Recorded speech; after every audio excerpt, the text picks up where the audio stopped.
Good day, ladies and gentlemen. My name is Comrade Onshimano Upon Time, reporting live from ETV. We welcome you all to this great security summit theme, the menace of kidnappers and herdsmen in Ika Land, a strategic way out, organized from the office of the Senior Special Assistant to the Governor on Community Development. Thank you very much. All right, good morning, Ma. Good morning, sir. But we know you, Ma. Okay. I'm Divisional Immigration Officer in charge of Agbo. By name, J.A. Mpipi Michael, Superintendent of Nigeria Immigration Service.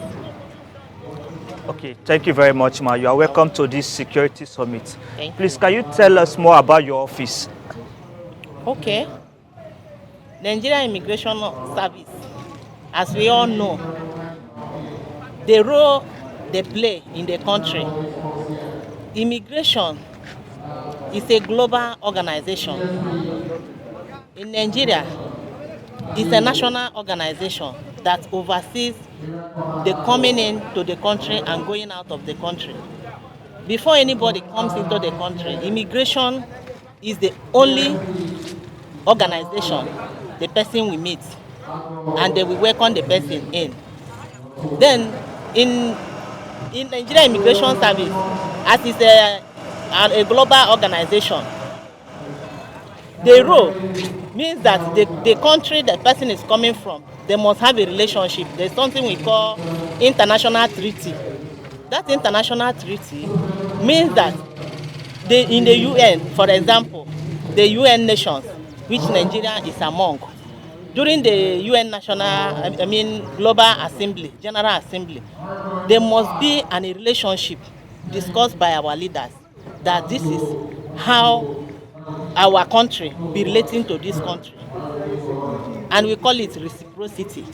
The way they treat us, that is the way we treat them. So then the role of Nigeria Immigration Service did not limit only in the border, in airports or the any entry points to Nigeria.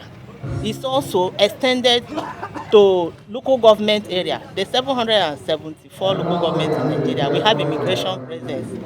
Like as I told you that I'm the Divisional Immigration Officer in Ika South, Agbo. Our role here means that 24 hours surveillance on non-Nigerians, that's on foreigners that reside here.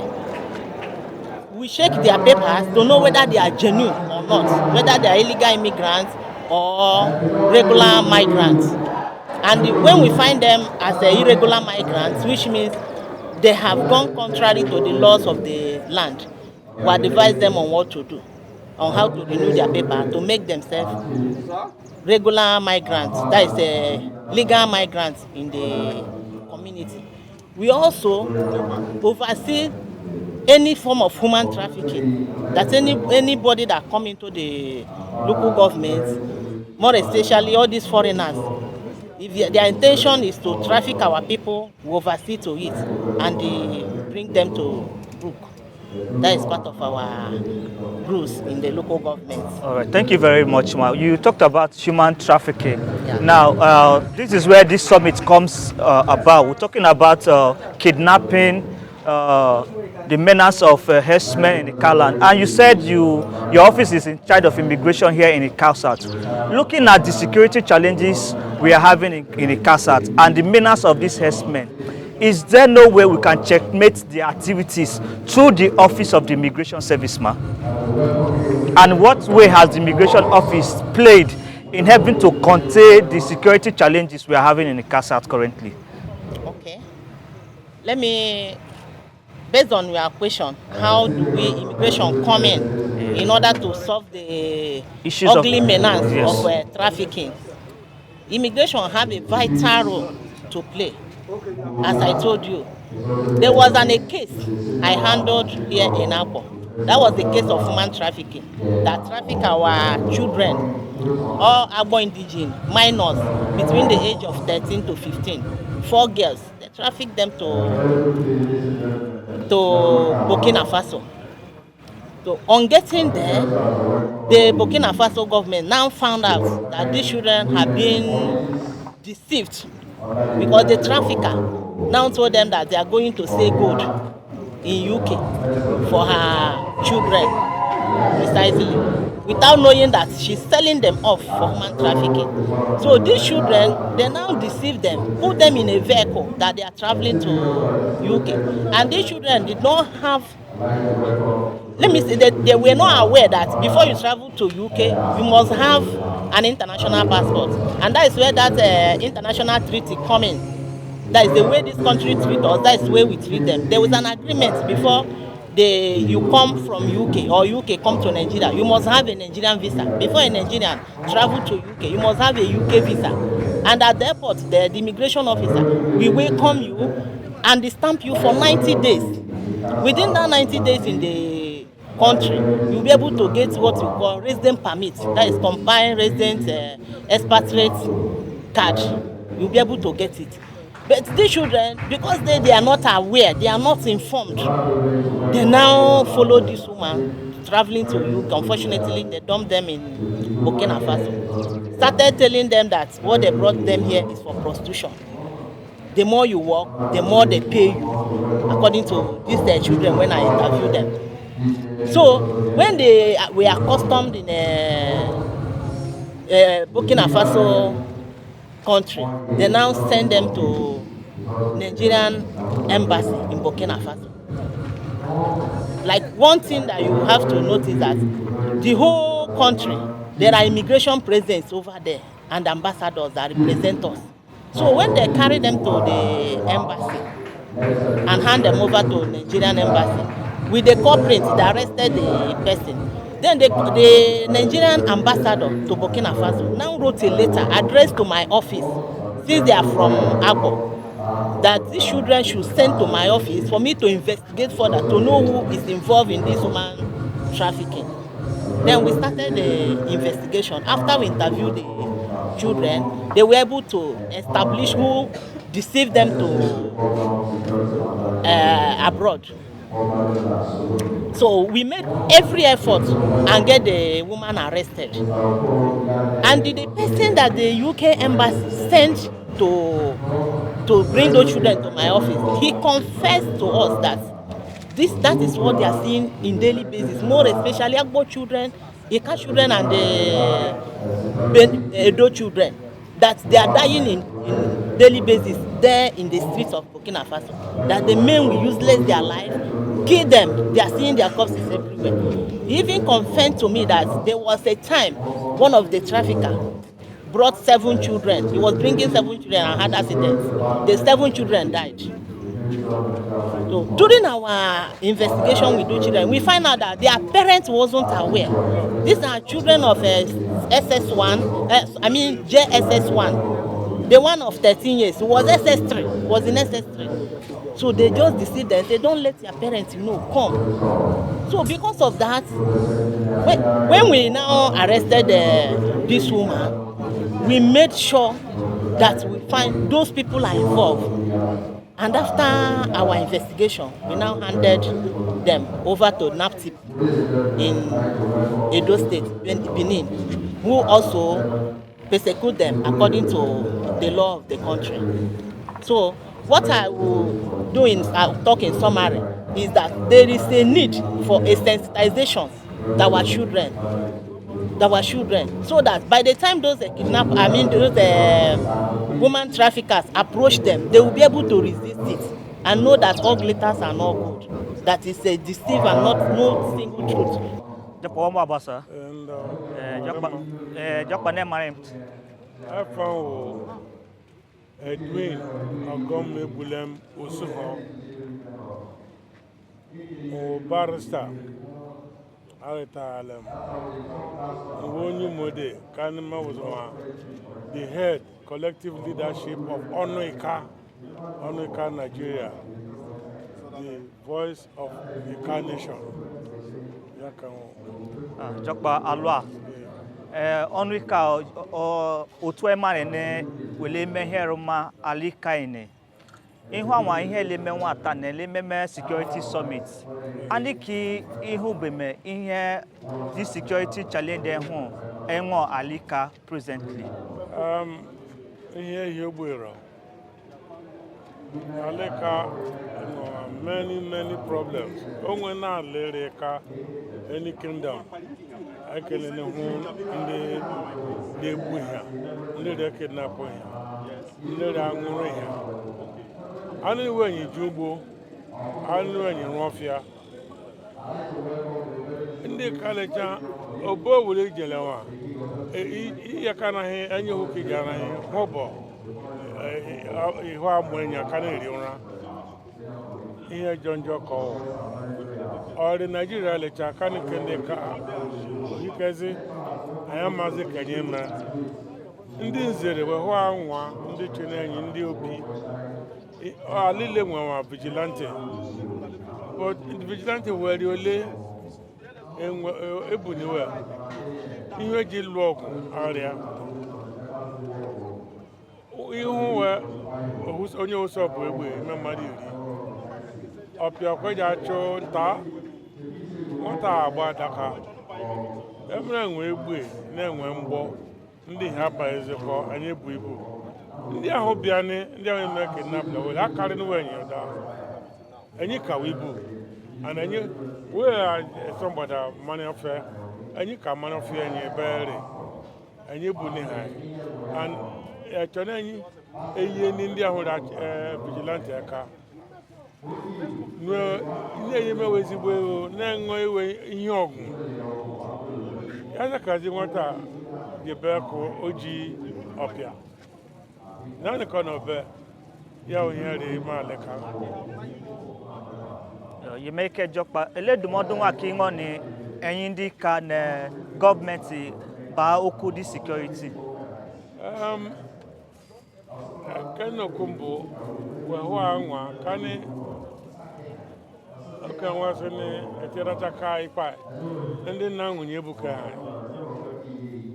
in the Dachene, where the Bazania, where was the where she Kano, Chunden, Chuwepa Leka, Admaka Quaquare, Pocane from Wellington, and the police, in the soldier, in the NCDC, and the immigration, county vigilante in Kenya. Here, there was security. Here, we have no one here. Yafu, Hakaware, Ndishi, Eja Gobi, Eja Lotui, lay here down warfare, a Belgian. I know when did they anywhere car. As where I did a go with Memulo. I don't know when I go with Berry here. Where Quenne, Ononia one on it, a mere him and they are not here. But we hear him a day. In your young work, Jachonta, and then when okay, you went to Kitonian, you get Tomanta, and when here, Jan a day. On what kind of here, Joffia, you were you are Detroit. In the way of one home, then where Yellow, Ndo, where you're John. Where in the DB and the Welle, where you name your candy quick in the pastor. Or where wedge you put a chop on down, where road wedge you listen with Mamogo Chichopo, wing well. Yaki Chua, nay to any under the car, Umundo, Iko were the Molo. Ika Corobia, whether the Mamulo, so the van were just off here. Egwenge Bueni, none and yemma. Yakabiano, and Nekukano, Rayu. Make a jokpa. Chukia Gozi, our leader of Onwika, Alua Jokpa. All right, good morning, sir. Yeah, you're welcome. Sir, may we know you, sir? I'm Ambassador Chief Judo Wekile JP. I'm from Ward 3 in Ika Northeast. You are very much welcome to this one-day summit, sir. So looking at the insecurity challenge we are having in the Ika Federal Constituency, what is your take on it? And with this one-day summit, which we tend to gather people to actually look for a way to solve this problem, what advice, what's your opinion on this issue of insecurity we are having in the Ika Federal Constituency? Yeah, first of all, insecurity has ravaged Ika and Delta State, and I can say Nigeria at large. The one-day summit which we are having today is a good thing. Kudos to the organizers, mostly our brother engineer Imamoma. But I would want to advise that it shouldn't be a jamboree. It shouldn't be a place just to talk, a show.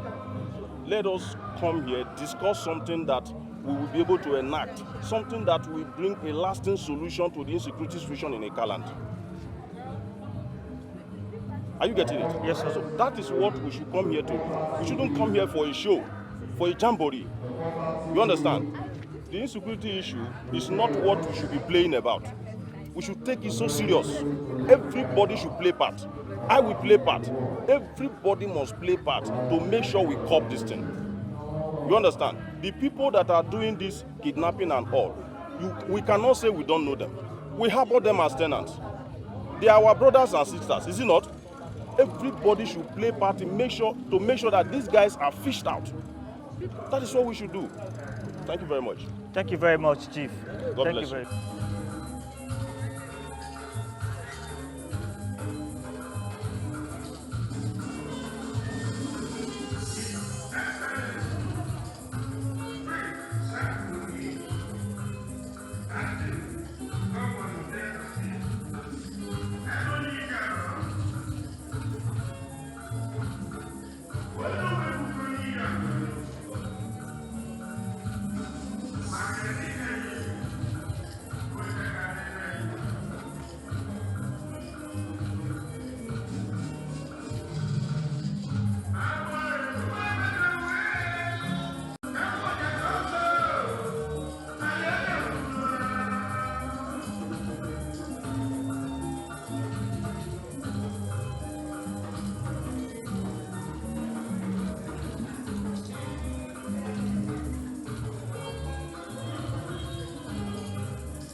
Ladies and gentlemen, welcome the convener of the day summit.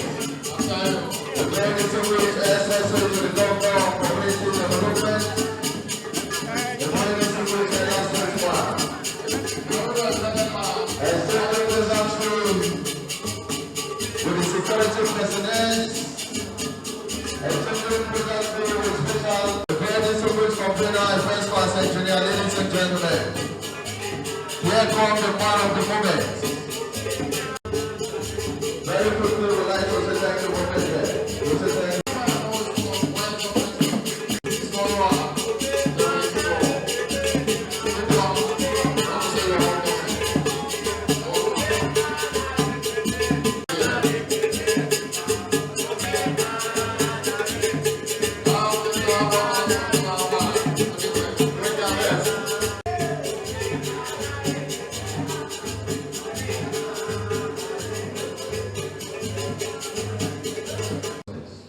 Ladies and gentlemen, I'd like to welcome Engineer Moma.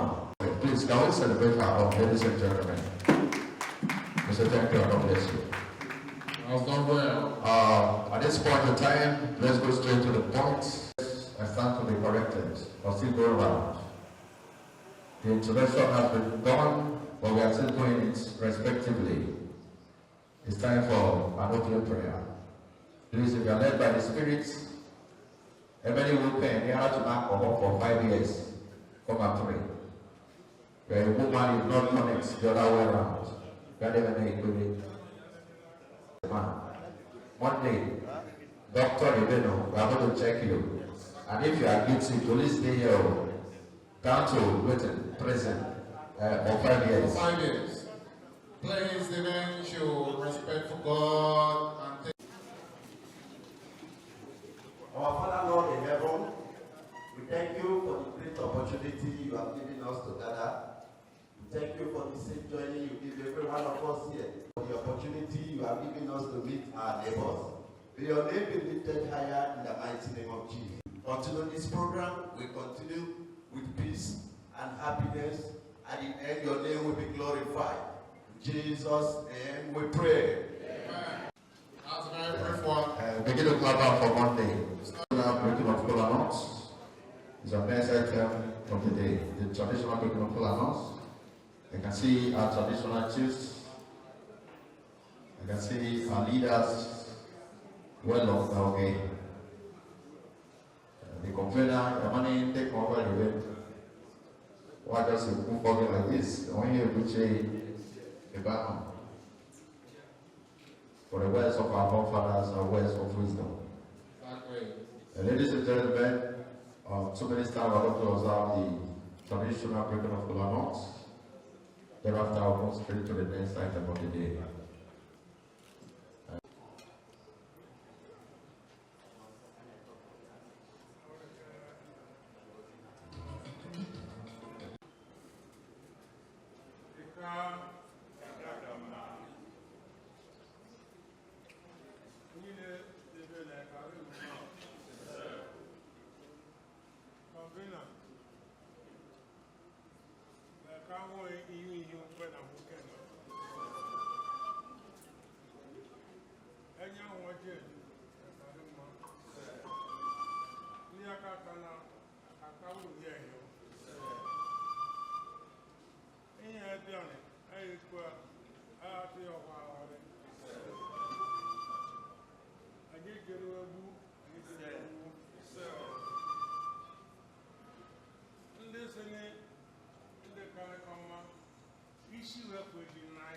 They said,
traditional breaking of kola nuts.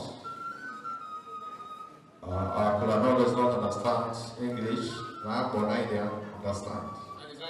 We can notice very distinguished comrades have just arrived on the scene. I'd like to welcome comrades Loki and Hambo, who say thank you for being here. While making use of survivors, there's the keg of wine.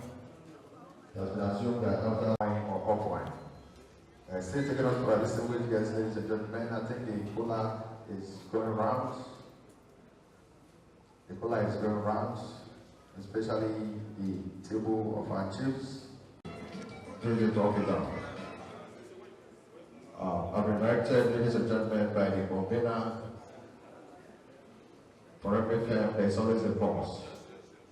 At this point in time, very quickly, ladies and gentlemen, I'd like to welcome Ambassador Dr. Toyin Angola, Special Advisor to the Governor of Delta State on Community Development, to give us an opening remark. Can we celebrate this Special Advisor? A round of applause for the Special Advisor.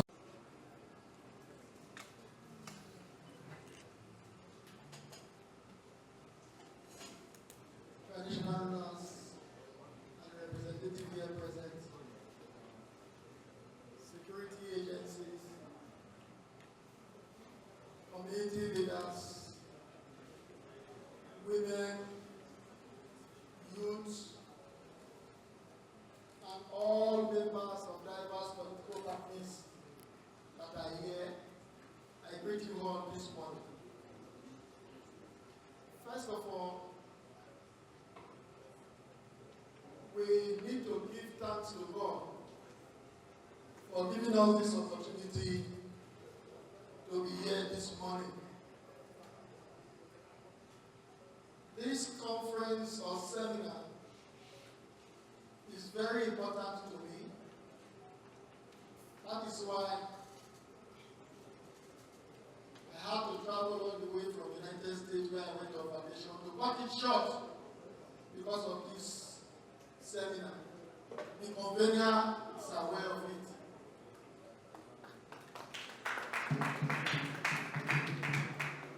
Also, this seminar has come at the very right time. The time we need peace and security in our communities for development to take place. On that note, I want to thank His Excellency, the Governor of Delta State, the Right Honorable Chief Elder Sheriff Oborowori, for the good work he has been doing in the whole of Delta State, not only Ika. Most recently, the government take community development, they hold it at a very high standard. You can see various community development projects going on around the town. Delta South, we have enough there. Delta North and Delta Central. Just yesterday, too, the governor approved a minimum wage of 77,500 or so for civil servants. You see that the governor is a working governor. And we thank him. Let us give him opportunity to do more for us. Therefore, ladies and gentlemen, I stand before you today to address the pressing concern that is threatening the fabrics of community, which is the menace of herdsmen and kidnapping in the Ika local government area of Delta State. I want to say it shouldn't be Ika local government, because this is a very big thing that is affecting almost all the local government and communities in Delta State. So by the time we can find solution to it here today, we must have solved most of the problem in Delta State. So I will recommend that the special advisor, special assistant, senior advisor to the governor will meet with me. We will see how we broaden this seminar to be a statewide seminar, not only for Ika Nation. Because it's the same thing that is affecting you people, that is affecting almost all the communities in Delta State. The herdsmen menace has led to loss of life, destruction of properties, displacement of communities, undermining our agricultural productivity and food security. Additionally, the rising increase in kidnapping and herdsmen activities created a climate of fear, with residents living in constant fear of adoption always. To address these challenges, we will propose ranch establishment and agricultural development, establishing ranch and promoting agricultural development to reduce conflict between herdsmen or herders and farmers, conflict resolution, and peaceful or peace-building initiative. Implementing initiatives to resolve conflict peacefully and promote understanding between the residents of various communities. Education and training. Providing education and training for rural youth. Equip them with skills of economic empowerment. Community engagement and participation. This is to foster community engagement and participation in decision-making processes, partnership with stakeholders, collaborating with stakeholders, including government agencies and traditional rulers that are present here today, and even our community leaders. We are therefore calling and appealing to the Delta State government that they are doing more to provide funding so that we will be able to meet this our target. We are calling on the Ika local government chairman also to lead community development initiatives to move this project forward. I humbly beg our traditional rulers that are present here and those that are not here to promote peaceful coexistence in their community. You agree with me that development can only strive in an area where there is peaceful community or where there is peace in the community. Development cannot strive where there is insecurity. So we are begging on the leaders, traditional rulers, to use their position and their power to make sure peace reigns in their communities. Private sector company, we are also begging you people to come and invest in the various communities to make development worldwide. Yes, if private sectors come into the community, without being told our youth will have places to work, they will not have time to go and commit crime. They will be busy in their activities. So let us encourage the private sectors, let them come. I want to beg the youth. And when the private sector comes to invest in your communities, please and please do not give them trouble. Do not give them headache. Cooperate with them. Forget all those deve. How many days will you eat that deve and you have a salary that will be forever? So please, let us give them opportunity to invest in our communities, to make the community a great place. Together, we can build peaceful and prosperous communities. On this note, I want to thank again the convener of this seminar for doing a very beautiful job. Thank you very much, and God bless you. Thank you very much.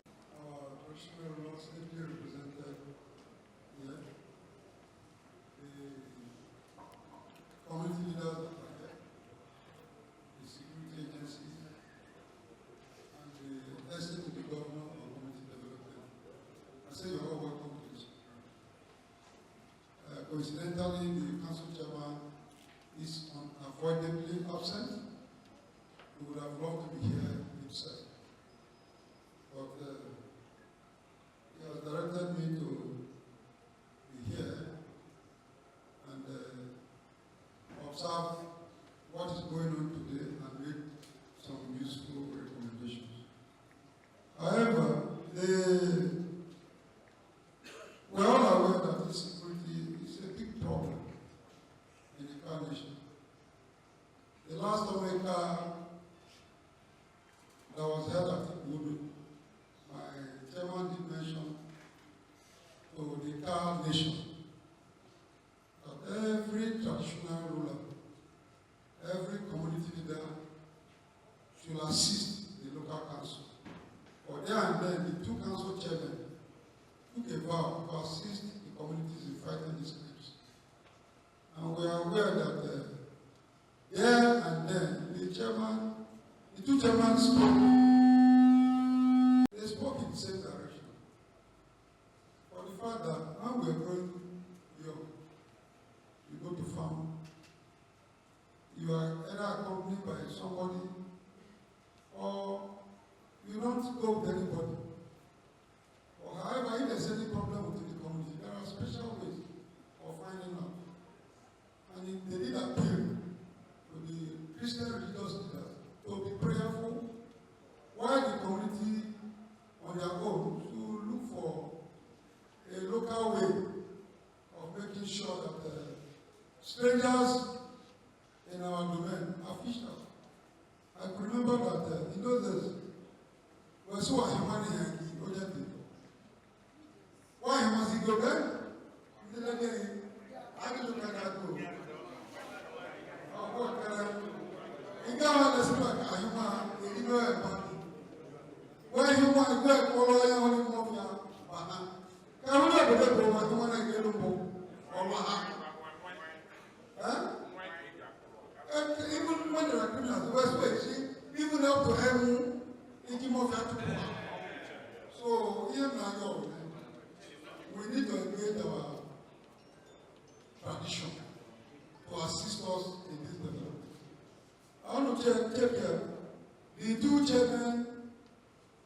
looking for a cancer, but by extension, the kind of this.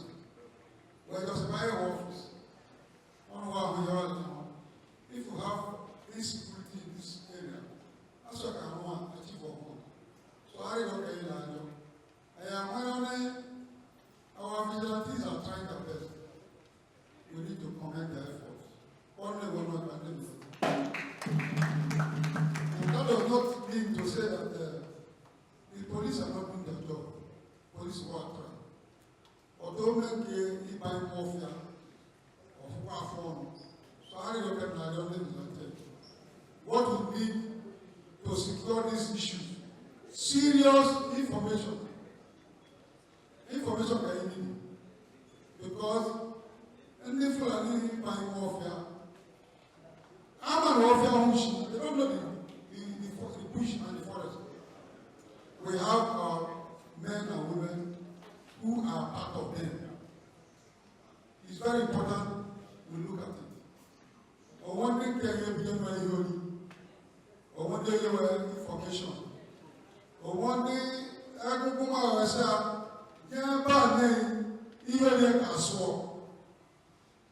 it is very, very important for our own persons to be benefiting from us.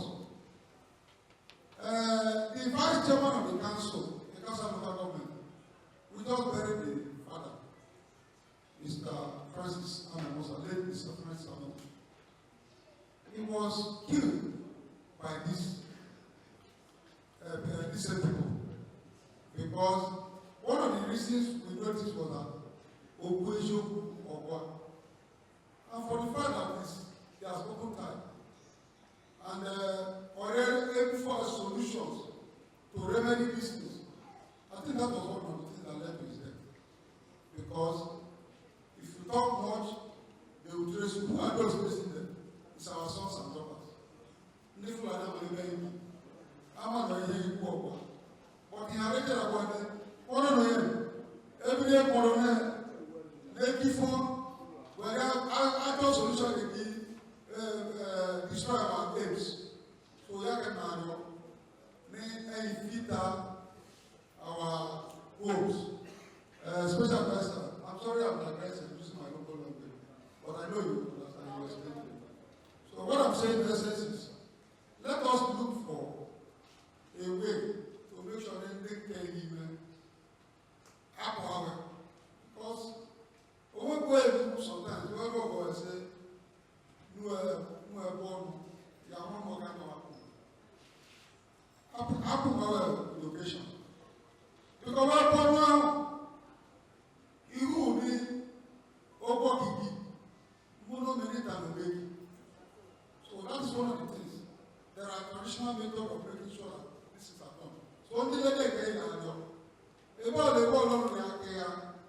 Wherever you know that you are assisting to lead, let all these issues be put in place. I am not in a joker, but that there are some traditional practices over there, or very real and natural. Even with the fear, this one you will follow or somebody over. It's about a boy or operation. But he put it in the police station. But I'm going. So, I'm begging. We are all traditional people. One way or the other, we are affected. I know that the church has come to enlighten us, to be Christian-like. But I was in here, if you throw away the culture of the people of one. 90% of them are Muslims. So they still practice their religion. Well, Burundi can demorphia. What is demorphia? It's part of their religion. And you want to name Mezimu Kasakamen, and it's because the two chairmen, they require conditions to be sincere. As my cousin to our work, we know we're talking on no good way. So they are not tired. But a powerful one. All know they are youths. God has given them a lot of wisdom to promote their first incarnation. But they can't be anyway. Every check on them, minister of one.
concerns the security architecture in the area of the vigilantes, is going to give his full support to it.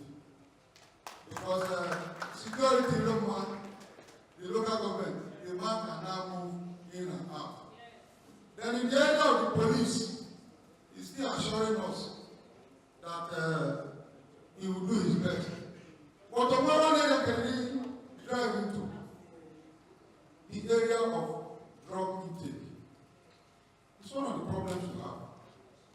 And I'm surprised that the NDLA had a bit.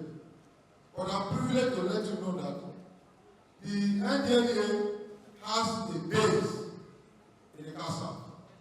They have an area command in the castle. Only security patronize them. The reason why I say you should patronize them is that 90% of the problems that we have in this local government, these two local governments, is as a result of drug intake. We went some streets on the express. We went some streets on the express. Over in about 8 o'clock at night, the remember and in a hope. Or one way we celebrate, I'm going. But their lifestyle today is not what you can think of. Because the drug intake is one of the major things that is generating sin.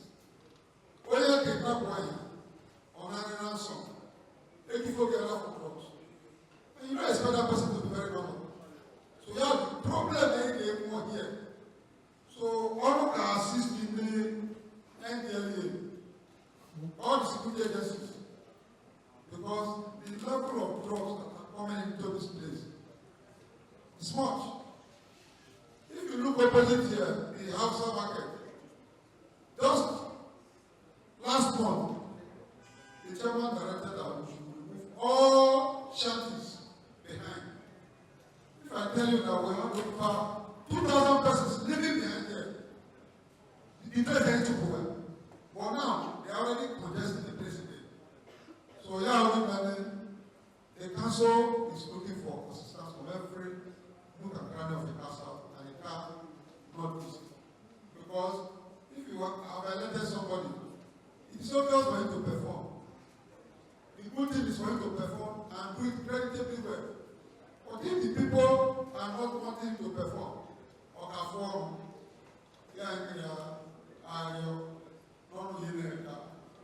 assisting everybody that has a security intent. Then they put in this for far. We all have an idea about it. Why they are and the Hawaii, when you do a packet in hand, you may not be able to buy, but you will have friends who can influence something. I remember vividly when Rex was there as a video. One issue in part, we asked him to come. One day move, I started to go to the police. I started. I said, well, I'm not going to feel good job.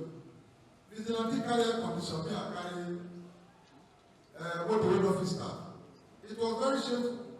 But I want to tell you that during that last administration of Tatam, we extended our fellowship to the Nigerian police. And the NDA too. The chairman, I know the last week when they officially came to visit us, the council chairman made a promise. Then Nigerian Civil Defense Corps, they have 2 vehicles that are here that have not been touched, even though the last administration almost wanted to work on it. But I'm promising you that your next visit to the council, I will notify the chairman. Then it's also a commitment because here in the general patrol, chairman Sinai it's about the turning point at any security. I'm one of the early discussing it. We won't discussing it because don't be surprised. We won't make a good ain't go, woman and all that. As the secretary, I talk to someone. Tell us that we're good. We're normal. You have to go on. Yeah, I don't. Because somebody has told us the one to go. Never I have to go. Christian have to go. Where So yeah, and I don't know the where you will be happy. Only you to cancel because they are quite young and they are very energetic to work. I'm going to they will get up to work with you. Thank you and God bless you.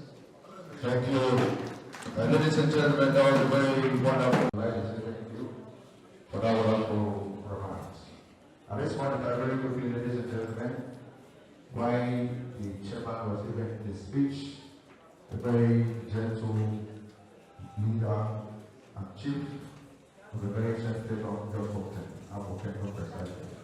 I'd like to welcome Chief Honorable Ziluma Deng Aborinche. We'd like to say thank you for joining us. And don't forget, Honorable Ziluma with Chief Dr. Obata, representing His Royal Majesty the King of our Kingdom. Ladies and gentlemen, it's my privilege to welcome the NSCDC in Casa Church. I'd like to welcome the Vice President to say thank you for being here. Now, ladies and gentlemen, our speakers are just arrived in the set while the keynote address was still on. I'd like to welcome the President, Engineer Hilary Wama, the Director of Academic Planning, Peso Delta State, at the tech. Please come forward, sir. Distinguished Professor, Professor Daniel Day is going to give us a lecture as this celebration unfolds. Daddy, please step forward. Two professors and another one. Our own engineer, Emmanuel Oman, would like to welcome you to give his keynote address. All right, ladies and gentlemen, welcome the lion. The lion is here. You know what now.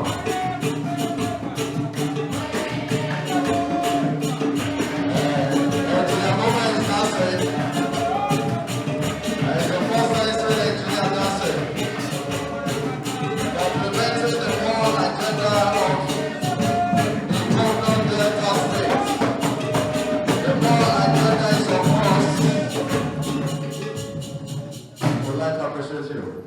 Hello.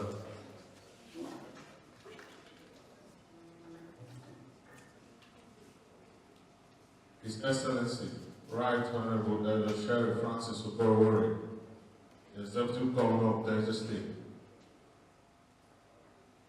the Secretary to the State Government, Dr. Keith Yemo, the Special Advisor on Community Development, Dr. Tony Abolaya, who is the chairman of this occasion and my boss.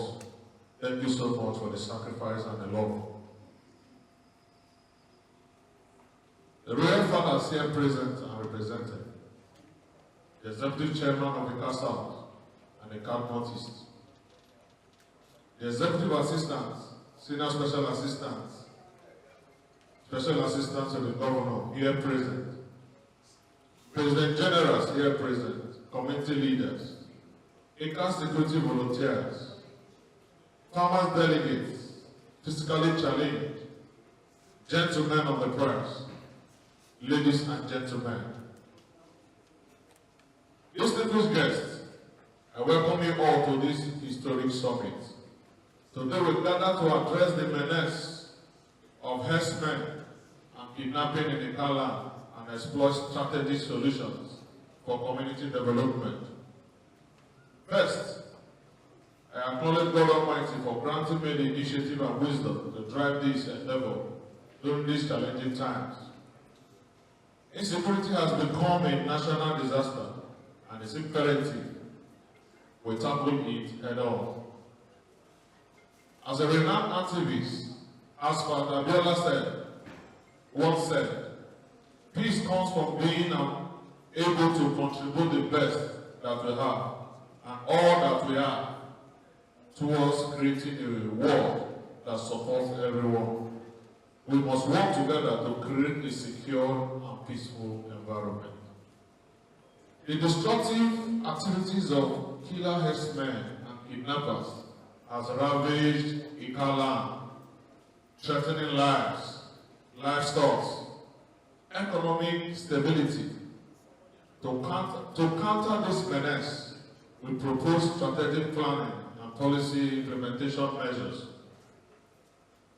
As our study employs a mixed method approach to identify key factors contributing to the crisis and evaluating existing policies. As Mata Heidi wisely noted, there is a higher court than courts of justice, and that is the court of conscience. It supersedes all other courts, and we must listen to our conscience and work towards justice and peace. Our findings highlight the need for multiple stakeholders' engagement, community-led initiatives, and effective society measures. We present a strategic framework outlining recommendations for government, traditional rulers, and local communities to step in. As a great leader, Nelson Mandela once said, if you want to make peace with your enemies, you have to work with your enemies. Then he becomes your partner. We must collaborate with all stakeholders to achieve this peace. That is one of the reasons why I'm gathering all of us here, bringing resource persons of high repute to talk to us so that we fashion a solution. Because I believe that there is a solution and a way. Because when there is a will, there must surely be a way. That is exactly why Professor Obawaji, Dan Elinte, and Professor Engineer Hilary Woma will provide valuable insights into a holistic approach to managing this menace. I urge you all to seize this opportunity to contribute to effective community development, economic growth, and social justice. I extend special appreciation to the car security volunteers, area command, police force, and all those supporting security in Ika Land. Your efforts are crucial, and I charge you to continue doing more, as is our collective responsibility to ensure peace in our various communities. In the word of Martin Luther King Jr., he says, and I quote, he says, peace is not merely a distant goal that we seek, but a means by which we arrive at the set goals. Therefore, let us strive for peace and security. As we embark on this journey, because this is a journey, this is a process, this is a journey that will enable us to get it right and support the good work the local government chairmen are doing, the traditional rulers are doing, and all of that. As we embark on this journey, let us remember this African proverb. When elephants fight, it is the grass that suffers. We must protect our communities and ensure peace prevails. God bless Ika Land. God bless Delta States. God bless the Federal Republic of Nigeria. And thank you all for coming. Aloha. That's a very wonderful presentation. Special Assistant to the Governor on Community Development just gave a welcoming speech on the one-day security summit titled "The Menace of Herdsmen and Kidnappers in Ika Land, a Strategic Way Forward." He has called on the community leaders on every indigenous of Ika Land to come together as we fight against insecurity in Ika Land. It's going to be a collective effort as we all put our hands on deck to solve the issues of insecurity. Because when there is peace, there is development. When there is peace, there is growth. Thank you very much. Watch out for more information as we proceed in this one-day summit. Thank you very much.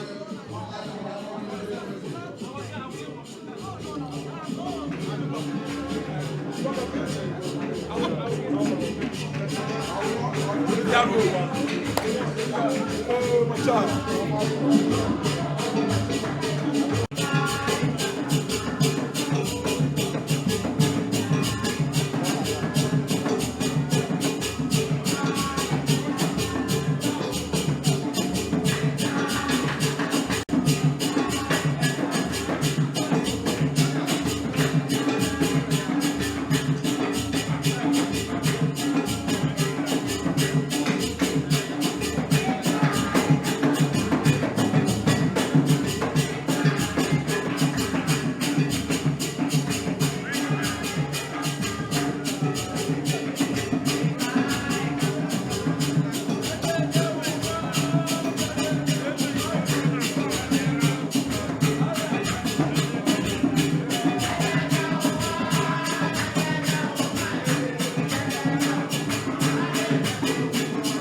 ladies and gentlemen.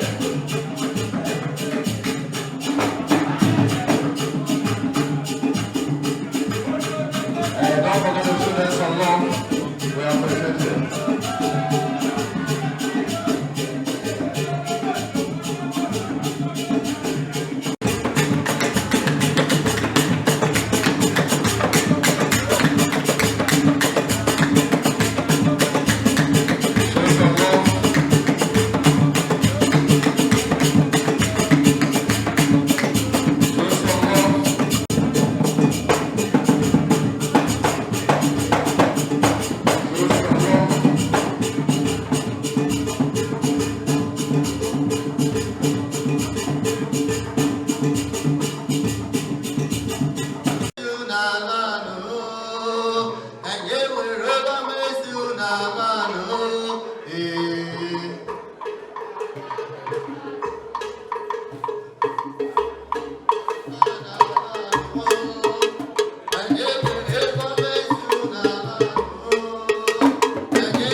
Engineer Hilary Woma, the Director of Academic Planning, Delta State University, Abuja. Young professor. Now this. Yet another professor, Professor Owaju Daniel Day. Please, I want to be corrected, it's not officially pronounced, but I'm saying a very loud professor. Ladies and gentlemen, here come Professor of our time, a man who has seen the four walls of a classroom. Ladies and gentlemen, we welcome you, our Prof. I can say exchange a pleasantry with the traditional chiefs. I say welcome, sir. Of course, ladies and gentlemen, I'd like to welcome Baba Fire, did it? See Daddy Baba Fire. I'm going to celebrate Daddy Baba Fire. Daddy will say thank you. Welcome. I'll be directed to welcome. I'd like to welcome DSP Isiza Loki to join them at the altar. The DPO, please. He said supremacy must obey. Now, CSP Mesalinos Kaiwa to join them. As hierarchy of command. Still the ground for our distinguished guests, ladies and gentlemen. I've been directed to welcome our big mommy from immigration to please step forward. Mommy from immigration, please step forward. Please step forward. Of course, the convener is giving us directed to welcome Chief Benjamin Ogun to join them. Sir, and Benjamin Chief, retired but not tired officer, to join them at that podium. Ladies and gentlemen, we are still making up that wonderful chamber. The convener should join us. Engineer, ladies and gentlemen, Chief Jude Ubukile, JP, please step forward.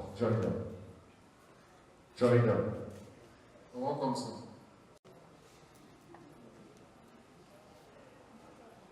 I think the convener very quickly is going to give me the next to join. Why are those women in dance?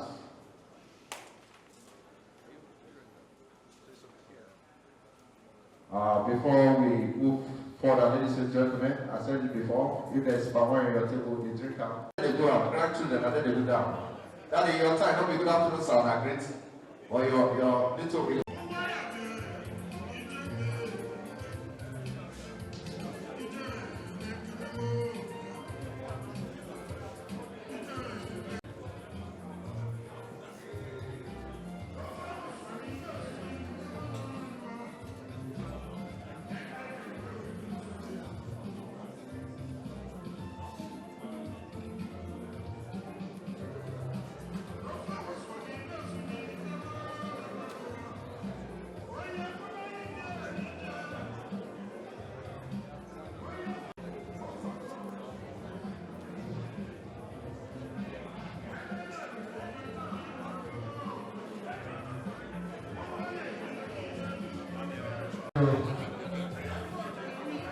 Ladies and gentlemen, at this point in time, I'd like to welcome first guest speaker, This is her as Deputy Director, Directorate of Effective and Part-Time Studies, 2020-2022, and Head of Department of Civil and Environmental Engineering, 2017 to 2020, both in DESU.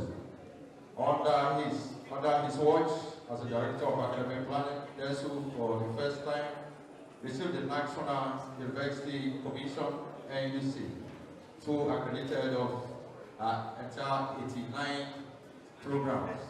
Engineer Professor Waman had earlier lectured in Landmark University of Okare, Kwara State, Nigeria, and has served in many high-profile university-based communities.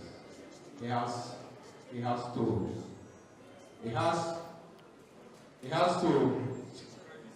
discredit about 60 scientific articles in Scopus and collaborative analysis, index journalist, and some book chapters.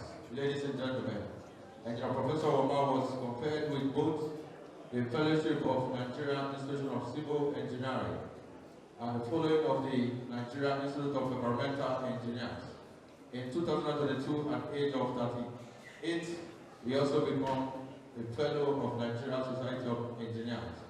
In 2021, at the age of 39, he currently the Vice Chairman of the Nigerian Society of Engineers. As a branch and has previously served the Society in numerous honor capacity, through not appointed at least for alleged political exigency and ethnic balancing. Engineer Professor Woma, in July 2021, at the age of 39, took the first position at the rectorship interview of Delta State Polytechnic of Ashugo, Delta State, Nigeria. Engineer Professor Woma is a consultant to Stellar Exploration and Energy Production.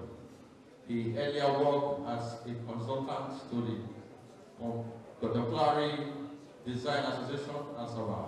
He has consulted for Delta State Urban Water Corporation and currently the head of consultant HIACCHI, Construction and Consultancy Limited. Engineer Professor Woma has attended and presented papers in many national and foreign conferences and has received local and international awards such as National Jubilee Merit Award by the Nigerian Society of Engineers.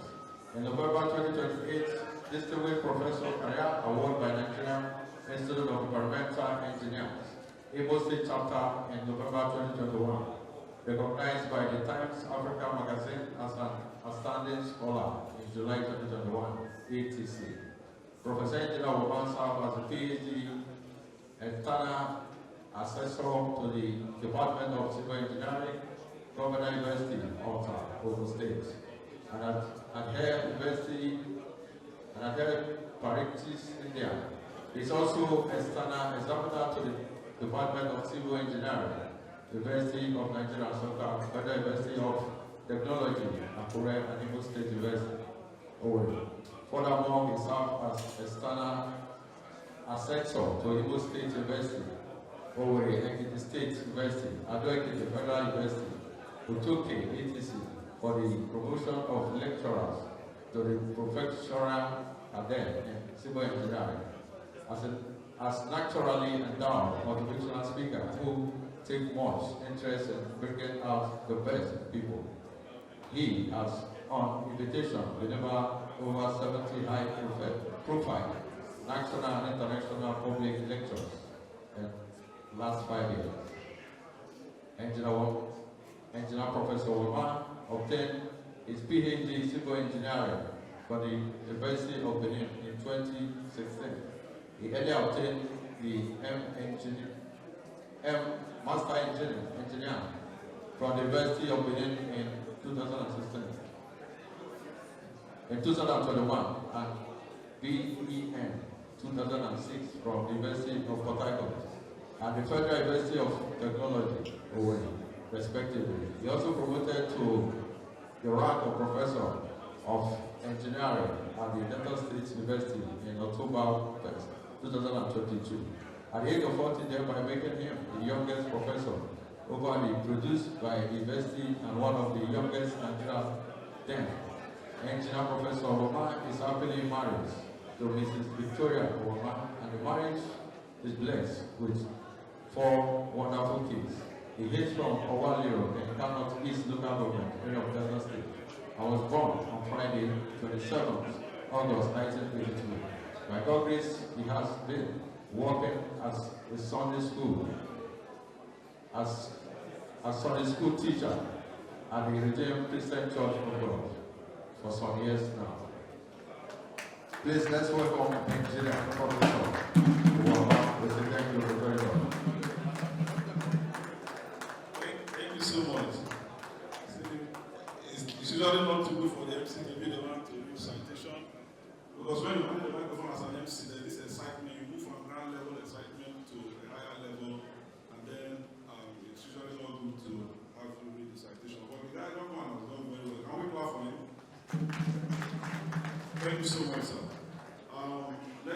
respectfully recognize the dignitaries present here, the chairman of the day, top politicians present, senior academics present, top security agents, top men of security agencies present.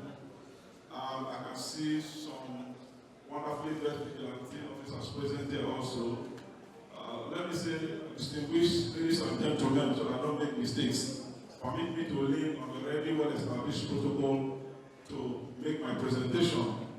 The time spent reading my citation is half of the time I would have spent making my presentation. But since he has begun, I will not be able to stop him. So now, let me try what is possible to be very fast in my presentation so that the next speaker will also have time to present. Like he said, my name is Engineer Professor Hilary Awama, Director of Academic Planning, Delta State University, Africa.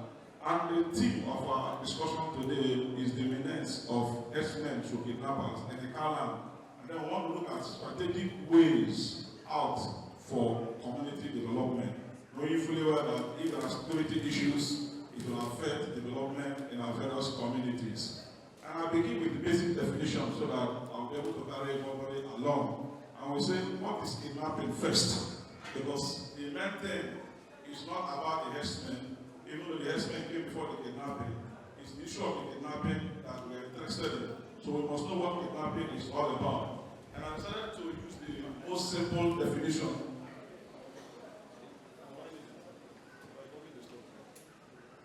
To say kidnapping is the act of holding a person captive to make them offer something in return for their release. So when we talk about kidnapping, we say somebody or a group of persons, okay, have held somebody captive, and then they want to get something from that person before the person is released. The question now is, why would somebody want to hold somebody captive against the will of the person? Because whenever it is issue of kidnapping, it's against the will of the person. And I try to look at it as a human being first and foremost. And I discovered that there could be three reasons. One is economic reason, because of the poverty in the land. Because, for instance, now as I am, as a university professor, with relatively enough to eat every day for my salary, to be difficult for somebody to arm me or recruit me into a kidnap gang for me to start kidnapping people. And so, one of the reasons could be economic reason, because indeed, there is poverty in the land. I'm not trying to justify it, I'm only trying to postulate something that will have made some people go into it. Another could be political. It is not all kidnap that is committed by herdsmen. Some are committed for political reasons. That may not be the one occurring in the camp communities, but elsewhere, some kidnaps are done to satisfy some political interest. And then we also have ideology, like the one the Quran and Co. they do, and some other persons around. You discover that it is to satisfy a particular ideology or push an agenda. And then we say there are different patterns of kidnapping. Among them, we have those who kidnap for ransom, we have those who kidnap for ritual, like we see some places where someone has been kidnapped and we see mutilated parts of the human body. We have also those who kidnap for strategic bargain. They want to get something from you, just like the one that is happening between Israel and Palestine, wherein they came, committed mayhem, held some persons captive, and are requesting that Israel must release all the lawful prisoners in their custody for those in captivity to be released. And then we have child abduction also. When the child is abducted, whether for rightful or wrongful reasons, is also kidnapped. But in Nigeria, the main form has been kidnapped for ransom, and that's why we are here. We are here because our mothers can no longer go to farms. We are here because when you are traveling from here to Abraka, once it is 6 o'clock, people who love you tell you don't follow in the Mesa road for your safety. And sometimes you may be forced to sleep in the hotel in order not to continue with the journey. Even when from here to Abraka is about 45 minutes. Because sometimes you discover the cost of sleeping in the hotel may be far cheaper than the cost of bargaining and getting yourself rescued from the hands of these bad people. Now, we are still continuing with the types of kidnapping countdown.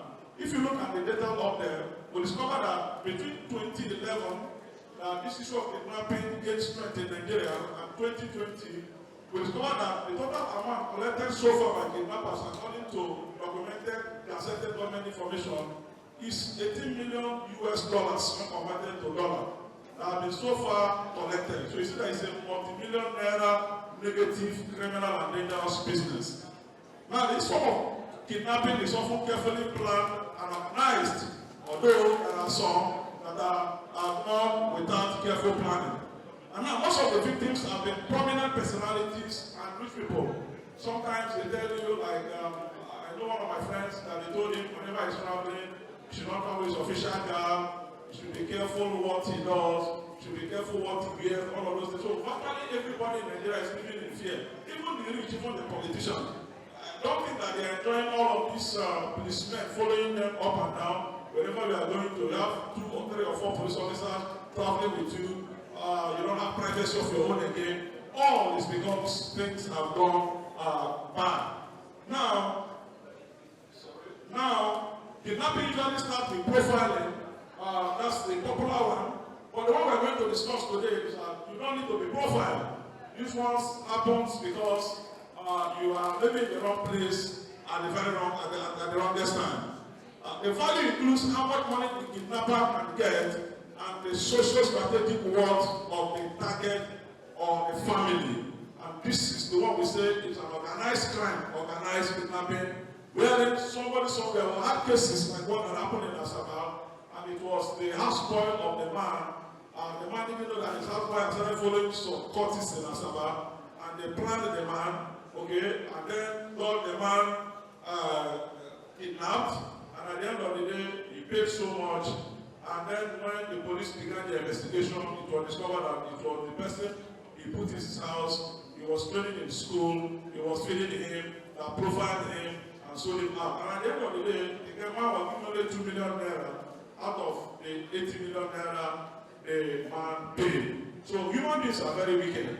This is the time that you must be suspicious of everybody but just one person, that is you. The only person you are permitted not to be suspicious about in the Nigeria we live today is you. Because we have had cases of husbands, wives rather, who made attempts to make sure that their husbands were kidnapped. We have cases of husbands who tried as much as possible to put their wives into trouble. We have some students, there was the case in my school before where a student kidnapped herself by herself and for herself. And then the parents were told that she had been kidnapped, that money should be raised. When the VC asked the student affairs to get it investigated, it was discovered that the young lady kidnapped herself by herself and for herself. So things are happening. Things are happening. So that's why when you hear this, you begin to wonder, where are we going to as a nation? Because things are rapidly going south. And then we say that, for instance, the child of a wealthy family has a high kidnap value, and then if it's an only child of that wealthy family, even the kidnap value gets higher. Wealthy individuals and their relations have high kidnap ransom value.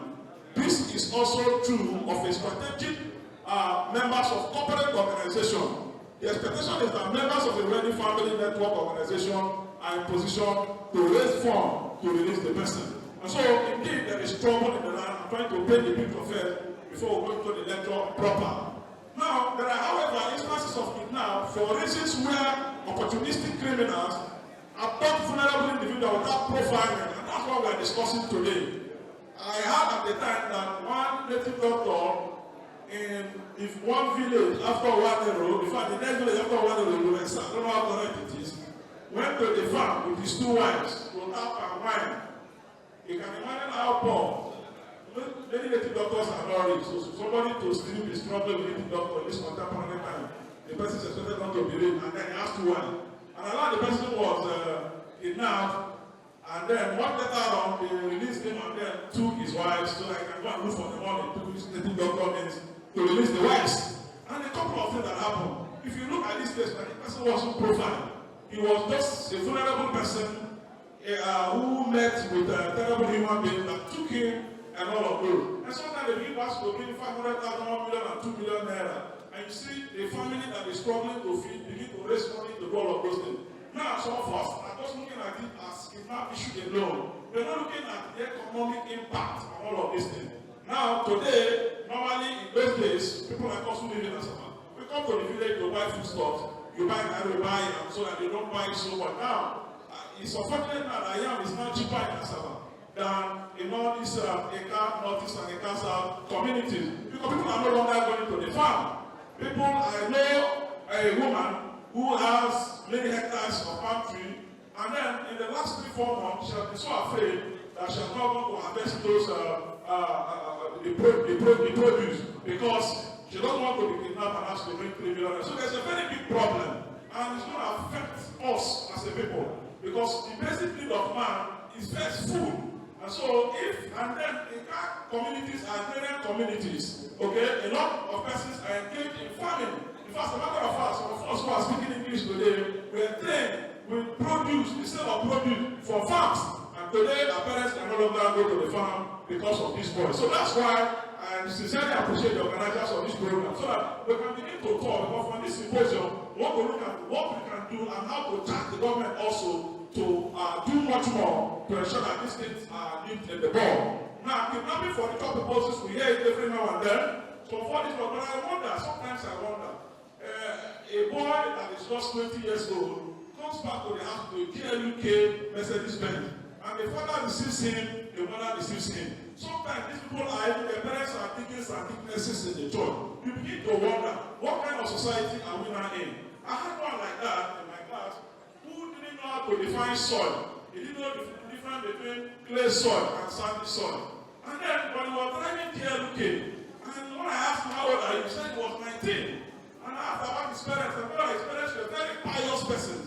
And then I was wondering, during the holiday, you drive this car to the house, you cannot even define civil engineering, and you're using all of this. So I think that one of the challenges we have is that family values have gone down. Family values have really gone down. You can imagine a parent who is expecting so much from a child who just graduated from school or is in university, has not even gotten a job, and you're expecting so much. I learned that in one community, I don't want to mention it, one of the urban centers in Asaba, there is now an association of mothers of Yahoo boys, and they meet every 10th Sunday of the month to celebrate. I don't know if anybody here, any mother here belongs to such association, and you meet every 10th Sunday to celebrate. And when they are doing the time wonderful games, you are joining to destroy the society. By the time this Yahoo stops paying, this your child will look for the nearest gun, and they will go into the community and begin to destabilize communities. And so we go on. Now there have been incidents of kidnappers dealing in body parts, okay? And then you imagine somebody, very little children, like some that I read in the news in Osun State, 22, 23 years. Already, I don't know how they go about all of this thing. You already have the cost to come to manpower to make money. And then you are taking it to a native doctor who is very poor, but who is assuring you that when you can bring the part of a lady's breast or whatever body, he can make you rich. This deceit has gone too far. And it's that time we began to restructure how we train our children. The Bible says, train up a child in the way you should go, so that when he's old, he will know what? He will not depart from it. But we have lost that goal. And that's why we're having a lot of issues in the society. Perpetrators may relate their victim and entrap them through fraud, scams, and phantom business trips.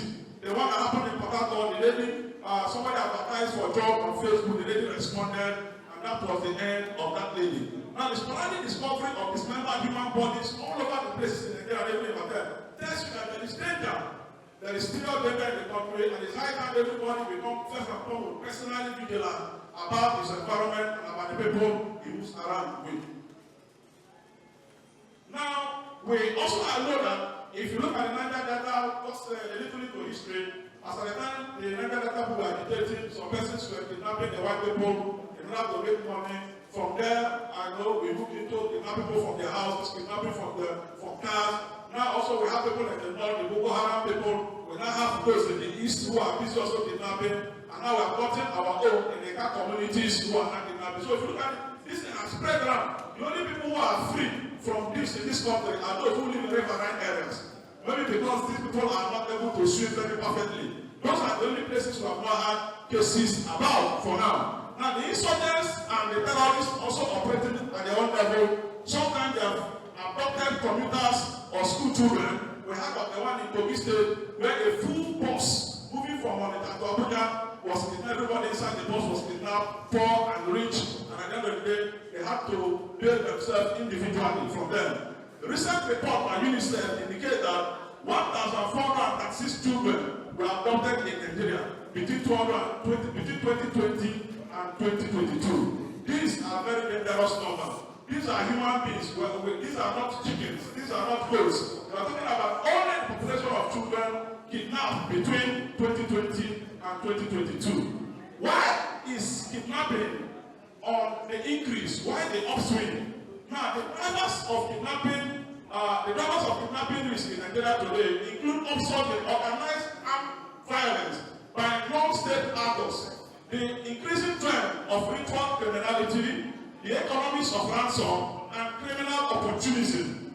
Now, in those days when we were young, or much younger, let me put it this way, when they talk about cultism, it was limited to those in university.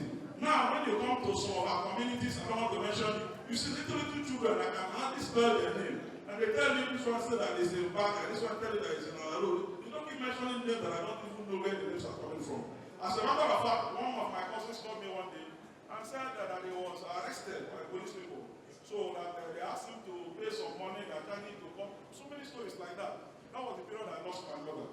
And so I came to try to know the story. When I traced the story, I traced it to belonging to somewhere and then stealing also. Cultism was stealing. So, and they said they were ready to $300,000. So I told them I didn't have it because the guy needed to spend a couple of times in the prison here in order for himself to be corrected. He's still there. You understand me? We have told them to leave it. After Christmas, we discuss how to bring him down. Because you see, you must be trained to them with characteristic approach. I cannot spend my hard-earned money because I work for 30 days in Delsu, very seriously to get my salary. And then you are just lavishing and whiling away time, committing crimes, expecting that I will back with that money.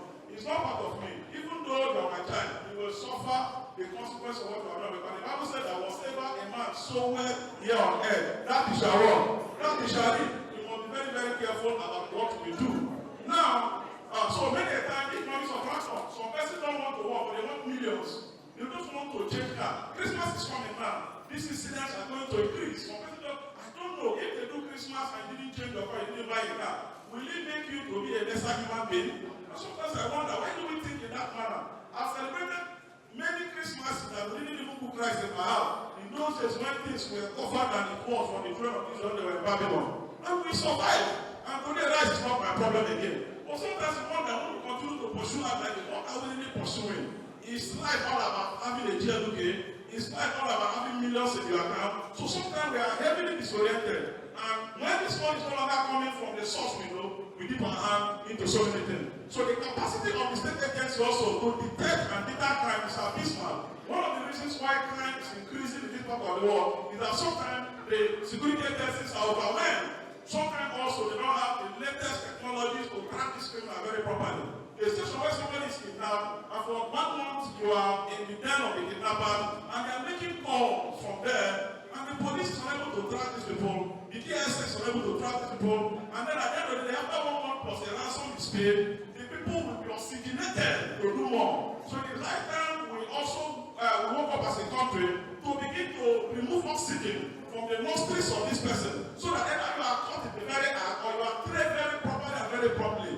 And then because the only thing that can stop man from committing crime is when you know that it will certainly be caught and be dealt with. And that's why America is different. That's why Europe is different. It is not like they don't have criminality tendency inside of them. But they know that when you beat the traffic, you certainly be caught. But yesterday I stopped by the traffic here. I didn't want to beat it. Maybe because I'm not a university professor. And people were just driving past me and running for me and telling me what for stopping. That is the kind of company they were just telling me what up and down for stopping. So and I look like a fool for doing what is right. Because they won't be detected. And up to now, nobody has detected them.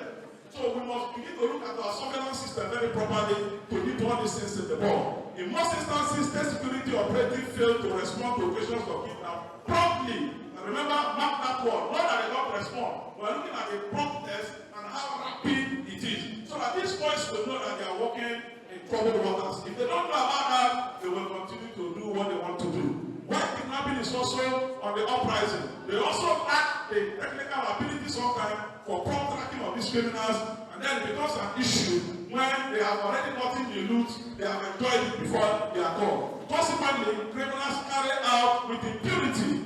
Kidnapping in Nigeria has become a matter of national emergency and ought to be treated as such. Sometime a few months ago, a very high-profile person was kidnapped in Asaba, in the heart of Asaba. And then it was so surprising. I was in I was in Benakabangida Road that day at the New Day House, and then we had lots of back. I was like, daytime, what could be happening? I told my friend. The next thing you just came that some person has been moved. And then was there for so many days, if not weeks, before something was done. So, while I'm not trying to blame anybody, I'm trying to say that we must up our game as individuals, as communities, and as security agencies, and as a nation, so that we make sure that these criminals are sent out of public space. Now, the public should be vigilant and reduce their vulnerability. But government will rise to it first, and then to its prime calling of protecting the people, which is the major responsibility of government. The government should be proactive and decisive in fighting kidnapping. If not, we will have all perished before they wake up. Now, let us look at these damning statistics. If you look at this and on the board, say Nigeria ranks among the kidnapping hotspots of the world. As a matter of fact, we are about a second from the bottom of the ladder. There's only one country that is beating us now when it comes to kidnapping. But I intend to remove that one from the slide so I doesn't look and see I don't love my country. Now, over 3,000 people were kidnapped in Nigeria in the first half of 2021 alone. And these are government statistics. In just one example, the head of the Methodist Church in Nigeria was kidnapped by gunmen in Abia State in May 2022. Kidnapping has evolved among the bandits and terrorists of northern Nigeria, militants and cultists in the Niger Delta, as well as ritual killers of the western and eastern parts of the country. Nigeria's banditry crisis is a complicated situation with a number of interests, motives, and actors. The statistics continue. Some criminals are opportunistic, while others are organized. While militants, terrorists, and insurgents use banditry to raise funds for the operation, and as a bargaining strategy, kidnapping for ransom thrives in Nigeria because the material incentives and opportunities are there, and victims find it expedient to pay. But I wouldn't blame them, because when you are in troubled waters, all you want to do is to come out alive. So sometimes when we propose that the government should abolish payment of ransom and make it criminal, you discover that it is neither here nor there. Now, what are the areas of operation? These kidnappers operate predominantly in areas such as highways, interstate roads, trumpy roads, and city outskirts. These locations offer strategic advantage for executing their nefarious activities while complicating law enforcement efforts. But this is not even the type we are talking about in the Ika community. We are not just talking about them meeting you on the road. We are saying that these people are not coming to the house to kidnap persons. We are saying that these people are not meeting people in their farm to kidnap people. We are saying that they are not kidnapping poor people. Because before we thought that it was only when one was rich. But today, the story for a can north and a can north and a can south, the story has changed. And that's why this award is being raised today. So that everybody interested or involved in making sure that they can come to the location. Now, how do they operate? What is their mode of operation? The spy system. Sometimes the spy system they employ individuals so that the few bad eggs in the law enforcement agencies, just the few that are bad. Not these ones here. These ones here are very good. Please, can you clap for the security agents that are here? These ones are very good. So these are not the ones we're talking about. The few bad ones, and they have paraded some of them. But I didn't want to mention some of the names that I saw on the internet. Jobless road repairers. You think they are actually repairing road, and then they are pouring sand on the road. You don't know they are syndicate. The kidnappers are up front. They just want to slow down, so they'll tell them that there's somebody in a black jeep who's so number. He appears to be rich, to stop the person. Now, we also have idle onlookers stationed at road junctions with no job that they are doing them. Their role involves identifying potential targets based on wealth indicators, presence of armed guards, and vehicle assessment. Once identified, the information is relayed to the kidnappers who initiate the abduction process. We also have the collegiate system, which is, in this system, the kidnappers of the same tribe collaborate closely, orchestrating abduction in coordinated fashion. Victims often find themselves ensnared in ambushes orchestrated by a network of kidnappers, strategically positioned along routes. We also have the crude brute system, which is one operating in the Ika community. And I want you to see it as written on the screen. That the crude brute system represents the recent and particularly perilous trend in kidnapping. These perpetrators operate alone, displaying a brazen disregard for law enforcement and human life. They engage in indiscriminate violence, targeting any individual or vehicle that crosses their path. That is the one we are partnering with. Then, what is their post-kidnapping tactics? After abduction, they subject the victim to psychological and physical torment to assert dominance and then make them maximize the ransom. These tactics include threats, physical abuse, and what have you. In special cases, there can be death. Typically, victims sometimes die after they have been released. Like we had our professor of music in Delsu. He was kidnapped. He was almost in Africa coming from Warri, just around the pool houses there. A very senior professor and the head of the department. I think that was last year, sir. And then he was there with them. The family was trying to raise the money. They were bargaining. Finally, when they raised the money, they paid. They released him, dropped him around the bridge there. The man got home and died. Our own colleague, a professor at Texas University, with all the investment, knowledge investment inside of him. So these things we are talking are real. They are not theories. Okay? So now again, handling. This is a precautionary motive. None of us will be found in their death in the name of Jesus Christ. You are not answering the men. However, you don't struggle with them. So if you know anybody calls you, but your relations will not be involved. They call your enemy and your enemy is them. You don't need to struggle at that point in time because they are ready to kill. And remember that these guys are drug addicts also. And so, no normal human being will subject fellow human being to such level of torture. And so, that's what the precautionary motive. Now, some kidnap cases in Delta State and in Federal Council, let us now contextualize this and get it domesticated. Now, one of the security challenges confronting the nation today is the menace of rampaging herdsmen and the trail of blood and death left behind. Today, the federal government seems incapable of reining in the excess of these herdsmen, and federal states across the country are devising means of curbing this danger. But unfortunately, as the states are trying to do so, you remember also that the security agencies are all in the exclusive list. I hope you all know. They are not in the concurrent list. So that's why when I see members of the National Assembly kicking against state policing because they feel that the state government will abuse it, I say, these people don't really mean well for us.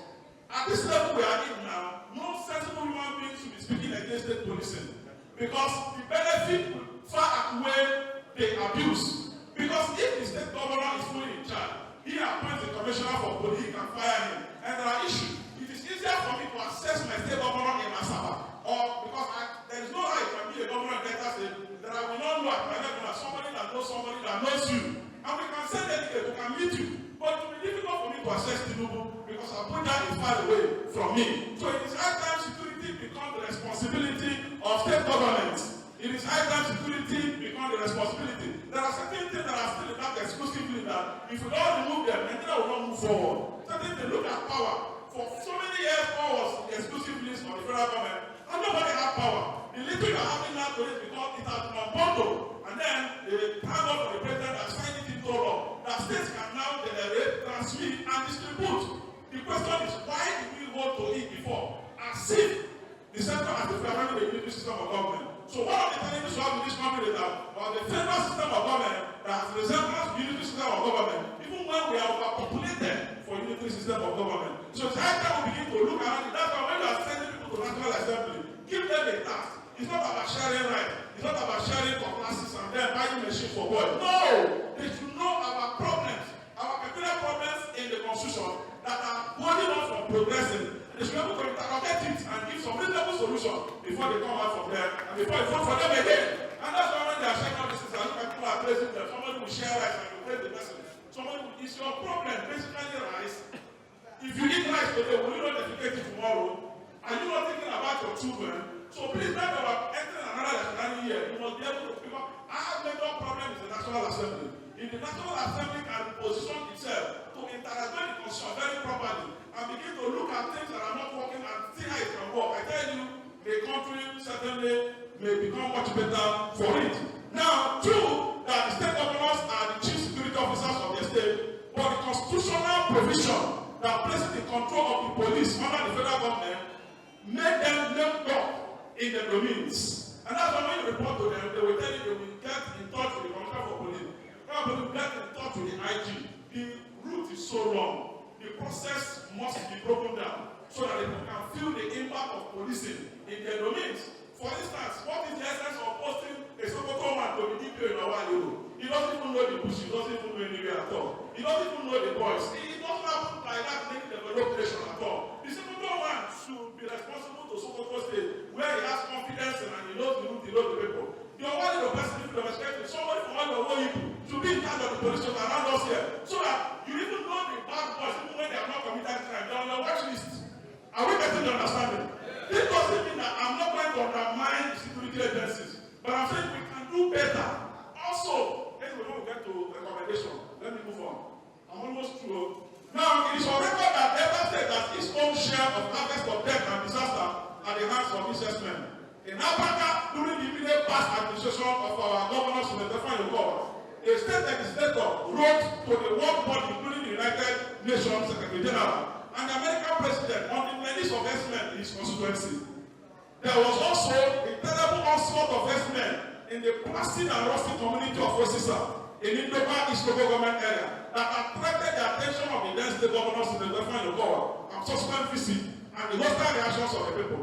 In Patani and Numeli, the herdsmen were on loose and women had to protest the activities of these herdsmen. Now, only a few communities in the state, perhaps those in the coastal areas, have not experienced this. In some parts of Anyama, women are being constantly raped and abused by criminals, including Awari here, who have taken the thick forest and bush as their place of abode. The same fate has also befallen Delta Central Orobo ethnic nationality, where a group of herders, kidnappers, and suspected youth from the community appear to have conspired to make life more miserable for the people. Now let us now discuss the federal constituency, and I will shut down.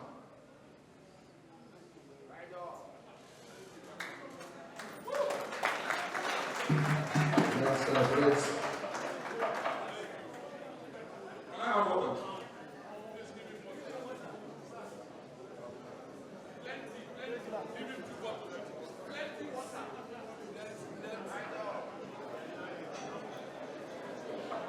Despair and anguish have enveloped the people of the Abavo community in the Council local government area, following incessant attacks from farmers by gunmen suspected to be herdsmen.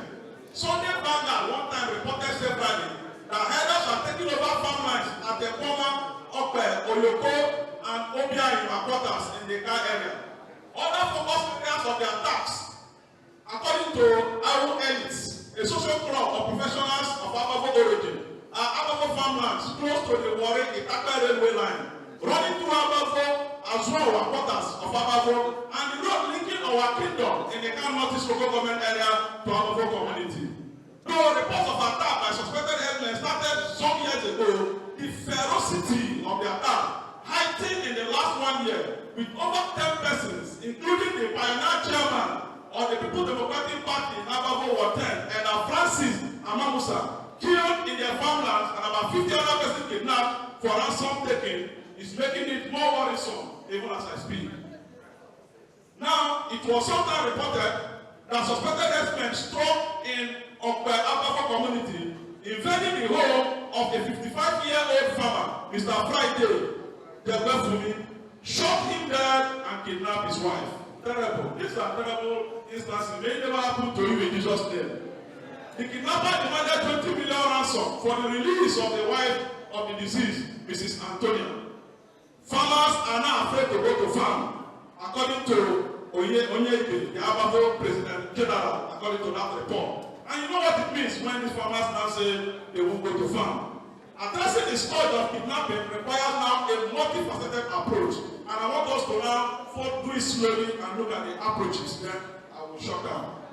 Youth unemployment. The biggest problem facing Nigeria today is unemployment. As a matter of fact, when you graduate from university and you come from UNIC, that's when you discover that Nigeria is not for you and has never been for you. Very, very unfortunate. One of my younger ones traveled recently to the UK. She was working as a medical doctor here, trying to feed from hand to mouth. And then traveled. After like 4 years, the way this young lady was spending money, I was just imagining. I'm a university professor. When I want to spend 50,000 naira, I calculate it very well and check whether I'm not being bewitched to spend such amount of money.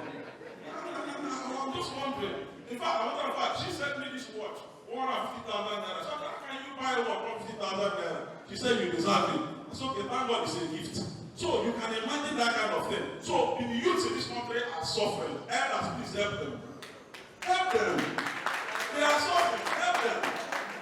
Talk to these persons you have elected. Help them. Now, one thing that baffles me that you get a political appointment or get a political position, you have access to public fund. Not sooner you've gone there, you have stolen so much. Now, instead of going, because maybe if the system cannot prevent you from stealing and you must steal. Now that you have stolen, why don't you now use it to open a factory or an investment there and employ those who have stolen their money? So that at the end of the day, they get positivity, they cancel negativity. Now you will use it to build a house in Asaba, build a mansion in Asaba, build a mansion in Abafo, build a mansion in Warren, build in Abuja, build in Lagos. And by building it at the age of 65, and you have about 5 or 10 years to die. Because at 70, you are approaching death by the Bible. Why are you being wicked? Why are you being mischievous? So it is high time we begin to see what we can do to take 1 or 2 youth out of the streets. Are we getting the understanding? So please, the more we reduce unemployment, the safer the environment will be for all. Because if you don't do this, a time will come when the children of the poor can no longer eat at all and they will consume the rich. I'm telling you, and it's about happening. So please, there's a serious problem. Unemployment is an issue. How can the people suffer to 3-4 children and they are private and no one has job in the family? And you think this is a country, you think things are moving well, there is a serious problem. Now, national disorientation and reorientation, people are no longer interested in being patriotic. So, in the high time, we started looking at how do we bring them back and then so patriotic to them. Look at the new national anthem. So many persons have refused to learn how to sing it. Because do you sing an anthem of hunger? You don't now. For instance, I give you an example why sometimes I get, is it because until you are in the average level and you imagine how this thing is hitting you, you might imagine, for instance, as a professor, I know my salary, and yet things are not okay. Now imagine my class who are earning 50, 60, and 70,000 naira. How do they survive? I ask myself. For instance, before the removal of subsidy, I tell you, to fare my yield from Asaba to Abraka and back was 38,000 naira. So then I will fare it to Abraka because I'm just among a few who live in Delta North Asaba. Once as a director in Delta Central, teaches in Delta South Goli. So every week around the Central District, with 13,000 I feed my fuel. When the subsidy was removed, what I spent is 120,000 naira per week. Multiplied by 4, that's about 600,000 naira. And my salary is 500,000 naira. So my salary alone cannot fare my yield and will take me to go and work. Are we getting the understanding? 120,000 naira per week. Multiplied by 4, this is about 480,000. And my salary is 500,000 naira without deduction. So after deduction, it's not even up to. So these are the issues. There is poverty in the land. And we need to look at it all of those things. Now you have to start learning what I don't want to learn in hunger. Now, we also need to strengthen, I don't know, officer. You say they come to India. Fear of arrest is the beginning of wisdom.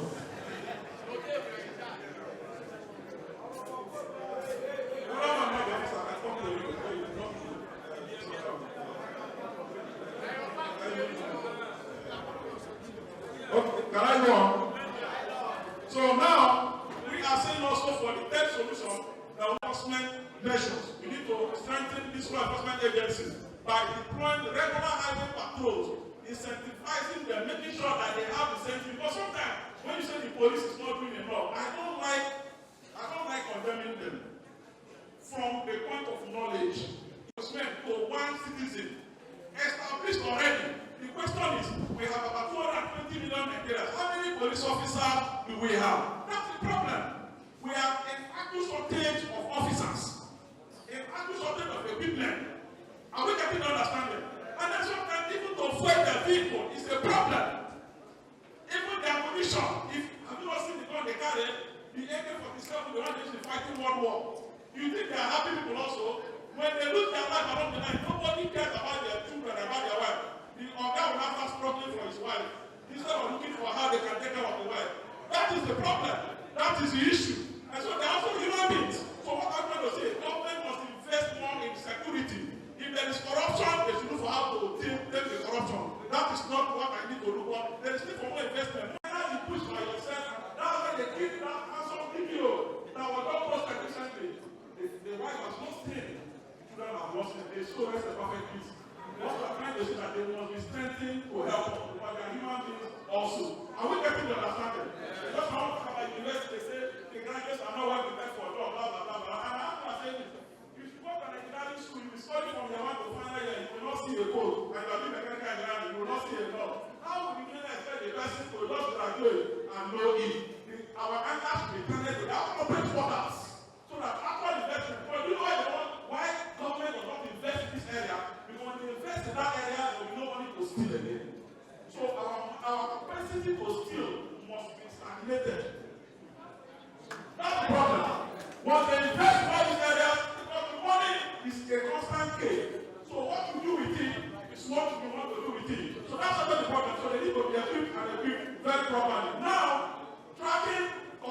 also addressing corruption within the local agency. We have had reports of issues about the agencies. I don't want to go into that very seriously because we all know about that. Now, strengthening border security. Somebody will be kidnapped from Delta State there, moved to Rivers State, from Rivers State to Abia State, and then when they will not tell you that it's no longer under the command of Delta State Force Command, it is now out of Abia, a commission will be taken from IG will now inform that commissioner there should be synergistic approach. All these issues, all the bureaucracy, we should kill it. It's not helping us at all. The unnecessary bureaucracy. Bureaucracy that is not efficient is corruption. Are we getting to understand it? Bureaucracy that does not mean that somebody's father has been kidnapped and moved to another state and you are looking for data and all of those things. It is high time to look into the books and correct all of these things. For the good of you and I. Because now, you can imagine, within last year and now, I have lost about 20 lecturers to foreign universities. My friends, they are all gone. They are all gone. In fact, let me put down the microphone. In my own department, about 8 have left us. At all. I have never seen a company like this. I have never seen all my life. I have never seen. We are not bothered at all. We are not bothered. If the doctor let them go, if the nurse time, just I don't care life. Any father that lives and I don't care life is a very responsible father. So it is high time to be able to do things very well. Now, cultivating patriotism and prayer. We also need to be praying and then see what we can do to make sure that this is a stop. Now, this is my last slide, and I want to emphasize on it because that is the only immediate rescue that we have now, community engagement. Now, and I want us to look at this one. This is the main thing for today. We have our vigilantes and all of those things. Now, you expect these vigilantes, some of them don't even have ordinary game gun. You expect them to buy bullets by themselves, go into the bush by themselves, fuel their car by themselves and protect you. But what they think? Are we not thinking as a community? Are we not thinking? I know you want this also. And you want them to protect you. How? See, let me tell you, 0 times 0 is equal to 0. Even 1 times 0 is equal to 0. That is the issue. So, if we must make sure that the vigilantes lend their support, we must as a community, I am proposing one, let every community come together. Compile the names of those who are up to average and above average in the community. Those who are up to average must compulsorily be contributed every month between 1,000 to 5,000 naira to a force. And those who are above average must be between 5,000 and 10,000 naira every month into a force. When that is done, they buy them from there, they get something from there, they fuel their machines from there. You will not see when you motivate the man will do more. There is need for us to push their morale. Because this is supposed to be our last resort in the immediate before the government will give us a long-lasting solution. So please, I want us to go back to our community organized network. And then the elders here should lead to community meetings. When you come to community meeting, stop discussing those who got pregnant without a husband. If all those matters are not issues now. Stop discussing those who were serving before and they are going to church. Those are not issues now. Let us discuss security, and security. You never forget that we must make contribution. In fact, as a matter of fact, if they call me for one to make a contribution, even I don't do them, I will pay times 2 of what I'm expected to pay, and I will pay upfront. That is the way to go. So let us encourage these men. They are doing so much for us. So I can also be working synergistically with the police because they have to get the local information, to get the local news and local gossip. Send it to the police so that they can regular patrol of our bushes in conjunction with the police. Because by the time you are paying them and they have the capacity, for instance now, something is happening, you expect the man to pay transport to the police station by himself. Now that Okada is very, very expensive. It doesn't make sense at all. So my last word is that we must cheat our community engagement. We must motivate the vigilantes. We must make them populated also. You who have worked as a police officer with experience, why don't you enroll yourself as a leader that vigilante? I'm not saying you go into the good. Let them benefit from your wisdom and from your leadership. Be the intermediary between the vigilante and the police officer, your former colleague. So at the end of the day, things will work very well. You don't go back and bury experience in the community. No! It is high time we can do the best we can do to ensure that we come out from all of this. Conclusion. The remote areas in Nigeria where some of these crimes occur should be governed through a pragmatic community policing strategy. Deterrence should be stronger, stiffer, and more decisive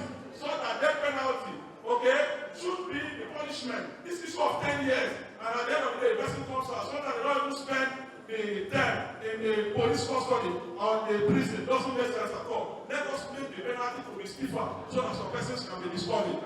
Payment of kidnap ransom should be discouraged, okay? But however, before it can be discouraged, we must develop our capacity to promptly track the criminal and rescue persons. And then, combating kidnapping demands a concerted effort involving government agencies, law enforcement agencies, communities, and individuals alike. By understanding the tactics, addressing root causes, and implementing proactive measures, we can collectively strive towards a safer and more secure society. Once again, I want to thank you for the privilege given to me to talk to you. Thank you, and God bless you all. The Professor of Intelligence and Security Studies, visiting Professor to Nigeria Defense Academy, NDA. So please step forward to give us his keynote lectures. Thank you, and God bless you. All the children on the road, and probably that's why some of us who would have been deviant, because of the collective, disciplinary mechanism of the African traditional system, was able to beat us into behaving well, and today we stand as role models to talk to people here, all over Nigeria and all over the world. We have to go back to that. The third thing I want to talk, which is also rooted in our traditional values, is the concept of success. Success is defined within the amount of naira and dollars that you have in your bank account now. Growing up, success was never defined that way. Success was defined along the lines of integrity and hard work. Where are those values? My father, and therefore, all the solutions we are going to be providing any moment from now will be solutions that will come from within, otherwise it will not work. The former speaker said something, because I want to make some clarifications. Prof, sir, let me tell you something, and let me tell the senior security officers here a few things about Nigeria as a country, and why policing will not work, and why defense will not work, and why poverty alleviation programs will not work. The reason is simple. What you call today as Nigeria is fake. We have a country that is expressed on a piece of paper, but we don't have a nation. It is nations that develop. Countries don't develop. Until a country graduates to the level of nationhood, that country will not develop. On my way to this program, I had a text message asking me if I have anybody that had passed through the NDA screening and that I should send that name on or before 2 p.m. today to be admitted. And I asked myself, what about those that are qualified and overqualified? That's the problem. I have the message right here. It got to me at around 10:45, and they gave me 3 hours. Please, sir, submit somebody for final clearance. I looked at the message and I laughed. That is the Nigerian problem. Every president, every governor, every chairman, every police officer, every military officer that goes there does not believe in Nigeria. The person believes in where he comes from. If you want a small example, I will give you. Give all of us guns and ask us to go to Northeast to go and defend Nigeria against Boko Haram, whether we will go. But give all of us guns to go to our village and fight to defend our village. All of us will go with the guns to defend our village. That is because our patriotism and loyalty lies in our village, not in Nigeria. The reason why advanced countries develop is because they've been able to sink primordial ethnic tribal sentiments and been able to elevate that spirit of nationalism so that they say this country, the United States of America, I'm going to fight and die for this country, and I'll be celebrated even in my death as somebody who laid down his life for this great nation. We don't have that in this country, and let us stop deceiving ourselves. Unfortunately, even if it's supposed to be turn by turn, because that's what I'm seeing playing out in Nigeria. That's what I'm seeing playing out in Delta State. If it is the turn of Delta North, concentrate on Delta North, activate development. If it moves to Delta Central, just that same way. Hopefully, maybe in the next 50 years, development can go there. Unfortunately, because the Nigerian project is fake, anybody that goes there, including the current president, Muhammad Buhari, Goodluck Jonathan, all of them that have ruled this country went there first as a tribalist before thinking of the project called Nigeria. That is why it will not work.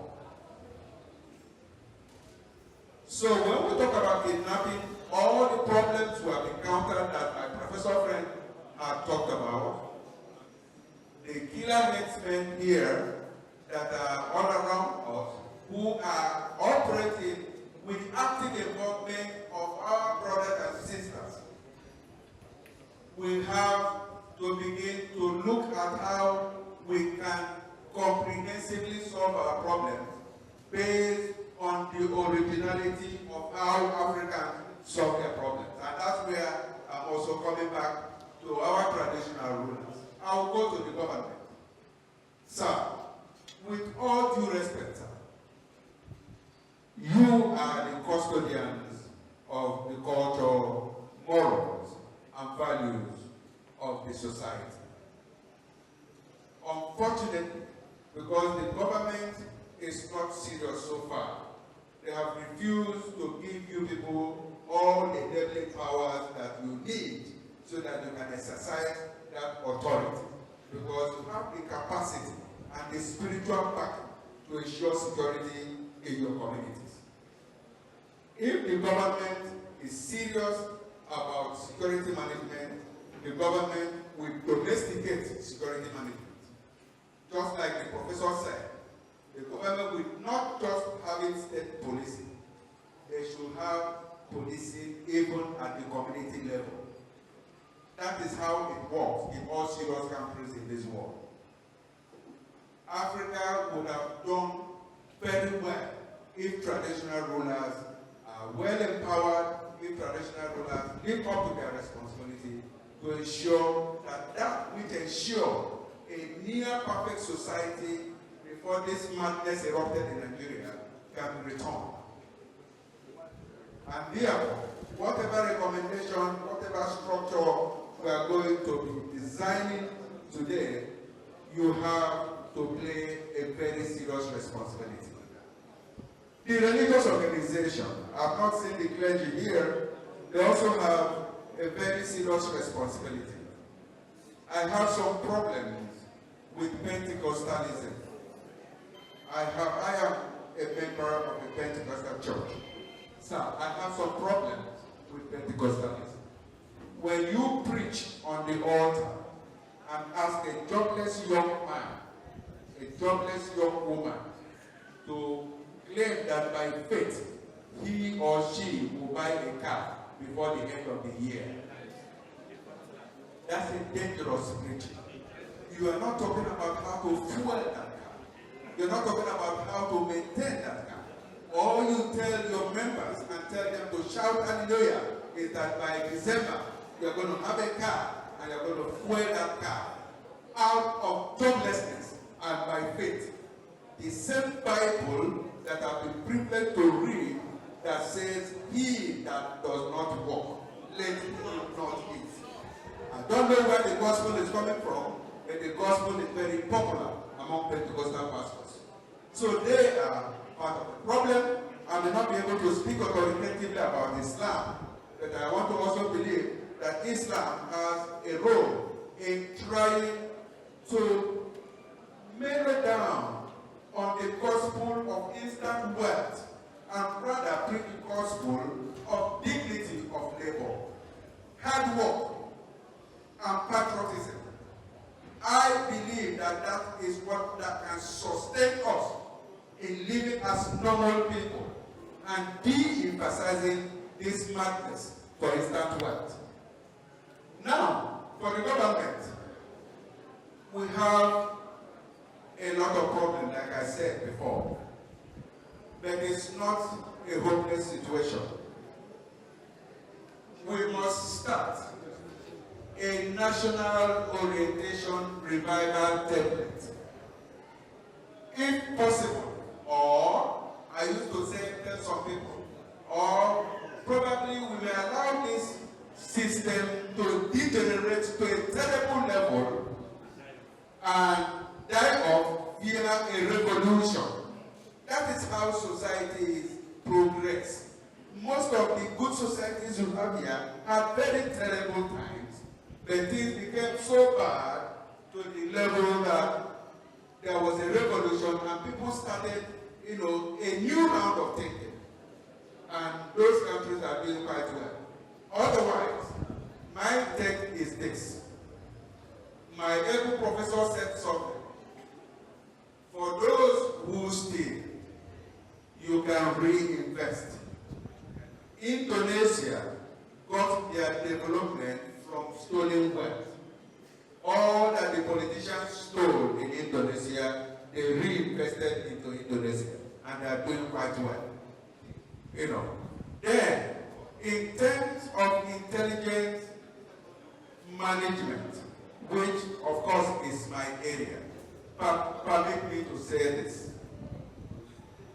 The greatest form of intelligence is human intelligence. And that intelligence works within a patriotic system, a system that believes that we must work together for the collective will and goal of the populace. And therefore, human intelligence must be community-based, must be respected, must be built on mutual trust between the community people and the law enforcement agencies. Unfortunately, so far, there's a lacuna between those who generate actual human intelligence and those who enforce law. I won't want to waste more time because they've already alerted me about my time management. There must be conscious effort. All of these things are highlighted in my paper, and it is there for the organizers of this program to look at. The ability to rebuild trust between the genuine generators of intelligence and the law enforcement agencies, so that an appropriate synergy can be established. In 1984, I was in the Republic of Cameroon, and I want to conclude this with my story. In Cameroon, in Southwest Province in Cameroon, if you buy a new car and park it in your compound, your neighbors will call the Cameroonian gendarmes to say, this man had just bought a new car. How did he get the car? That way, the police will come and they will investigate it. This is a sharp contrast to what obtains in Nigeria, and where a jobless boy, somebody of grade level 4, is building an estate, and rather than query the source of wealth, will give him a chieftaincy title, celebrate him in church, and possibly crown him a king to rule even those that are decent. I am narrating all of this so that we can sit together, look at the paper that I wrote, because I chose to speak instead of delivering a lecture, and do something so fast about it, from the level of traditional rulers to the law enforcement agents to the government and to the family and the religious organization. It is my opinion that when we sit and continue to interact on the basis of all of these that we have talked about, our community will be safer, Ika South, Ika Northeast will be safer, Ika Nation will be safer, Delta State will be safer, Nigeria will be safer, and indeed the black race will be safer. Thank you. Round of applause. I thank you, Mr. Please move on. Thank you, Governor. Thank you. Very distinguished guests, ladies and gentlemen. A very unique presentation by the very biggest professor of our time. He has said it all. While the professor was giving his keynote address, I'd like to welcome the Executive President of the Area Commander, ACP Adolf Omo Deswalton. I will celebrate the Area Commander. You're welcome, sir. Thank you for joining us. At this point in time, we would like to welcome the Area Commander. God bless you. A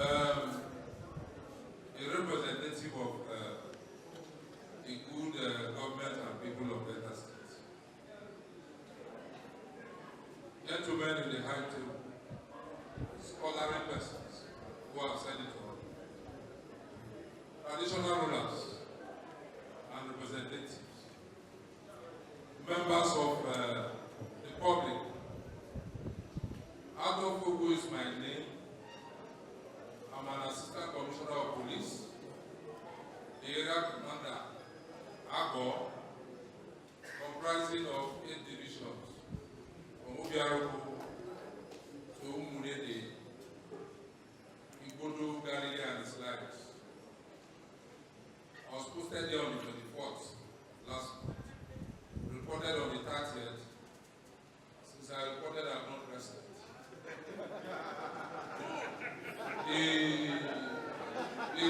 The good governance engagement kept us, and we were able to keep the youth out of our public way, and we enjoyed peace. We were about setting down the vigilante rules of engagement needs to be carried out to the latter.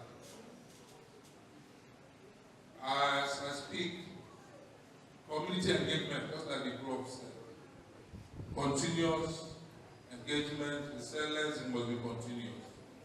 We speak to the people. Our agencies have failed us. Family has failed. The church has failed. The religious institutions have failed. That is why we are where we are as a nation. People are no longer speaking truth. The people who cause the security scare, they live with you. They are not far. It's only a thief in the house that will begin to call the thieves from outside. Come, there are goodies for us to enjoy. So from the time you begin to speak truth, you begin to believe in us. I do not expect you to tell subordinates your intelligence. Give your intelligence to subordinates. If your intelligence comes to me, and you are able to manage yourself at the disclosure of the intelligence report, we'll go a better way to ensure that we reduce crime to its barest minimum. In as much as we are not oblivious of the fact that the global world situation, security all over the world, as a result of so many factors, climate change, political theories, religious intolerance, amnesty, war, and what have you, have taken over the state, the world stage.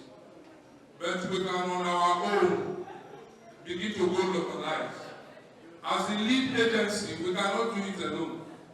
We need your support. Everybody must be brought on the front corner. I am Kwale. I'm of Kwale extraction in Delta State. I understand the culture. I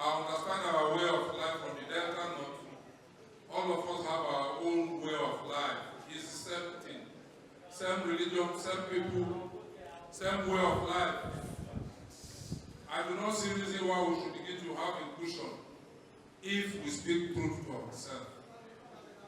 Just like the professor had said, institutions have failed. Professor, I'm happy to tell you that I was once a student at the Nigerian Defense Academy. I have a master's in defense and strategic studies. From that school, Professor Alabi Mija, 10 care of blessed memory, was my supervisor from Ika Land. So, just as I have said, there are things I cannot divulge here for security reasons. I don't want to talk too much so that I don't incur the wrath of, you know it. What I will advise, my numbers are available. I am the supervisors of the DPOs. The DPOs are answerable to me, they are responsible to me. If you call the DPOs for any security breach, they are unable to answer you, please call me. I'm in that school of thought where I believe that a waterman watches in vain except the Lord God watches the city. Psalm 127. That has always been my guiding principle. All of us should come on board. Let's partner together. The woman who responds on the street is key.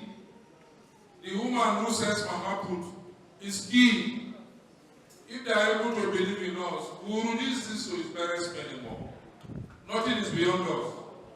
I come to think of it. The vigilante have done a very good job. I'm just coming from Apago, where I did engagement with the people. I told Apago people, I didn't know I was going to come here as area commander, but I had the opportunity of looking into the new media. And I saw the vigilante and the police complementing their effort, doing a very good job. How they went into the bush, how they were able to do this, how they were able to curb situation. I saw it, I didn't know that. One day I'm going to come and meet these people live. As I speak with you, for the past 1 week, my patrolmen are crisscrossing between Obiaruku, Umutu, Oronigwe, Oronoko, Ewose, and its likes. So far, there have been few arrests. Step by step, he who walks and runs will fall. But if you walk gradually, you will not fall. Thank you all, and God bless. My name is Apostle Dr. Oke Chuk's Elisha, but it's popularly known as Baba Fire in this Ika Land. Now, what is the spiritual implication or the religious implication of fighting kidnapping and the herdsmen issues? You know, kidnapping is spiritual. So I've been listening to so many teachers, the professors, they have done very, very well. But none of them have been able to touch the spiritual aspect of it. The Bible says, except the Lord build a house, the labor that build it build in vain. Except the Lord watch the city, the watchman walketh in vain. No matter the numerous policemen we have in our society, if we didn't carry God along, they will not be able to combat all these kidnappers. Because you see these kidnappers, the way they move. I remember when they kidnapped the DPO of Abavo. Even they kidnapped the DPO of Abavo, the policemen that went to go and rescue the DPO, they still kidnapped one of the policemen. Why? Because they cannot hold them. The way they escape, the way they run, some of them, bullets cannot enter them. But when we carry God along, if you check the scripture, you discover the children of Israel. What is happening now between the Israel and Hamas, you discover the way the Israelites are compounding them is because of the prophecy. So we will begin to look at the spiritual aspect of it. The present teacher now, the professor that is teaching, is talking about it, but he's taking it in a diabolical way. We are not rooting that out. But I want you to know there are power in God.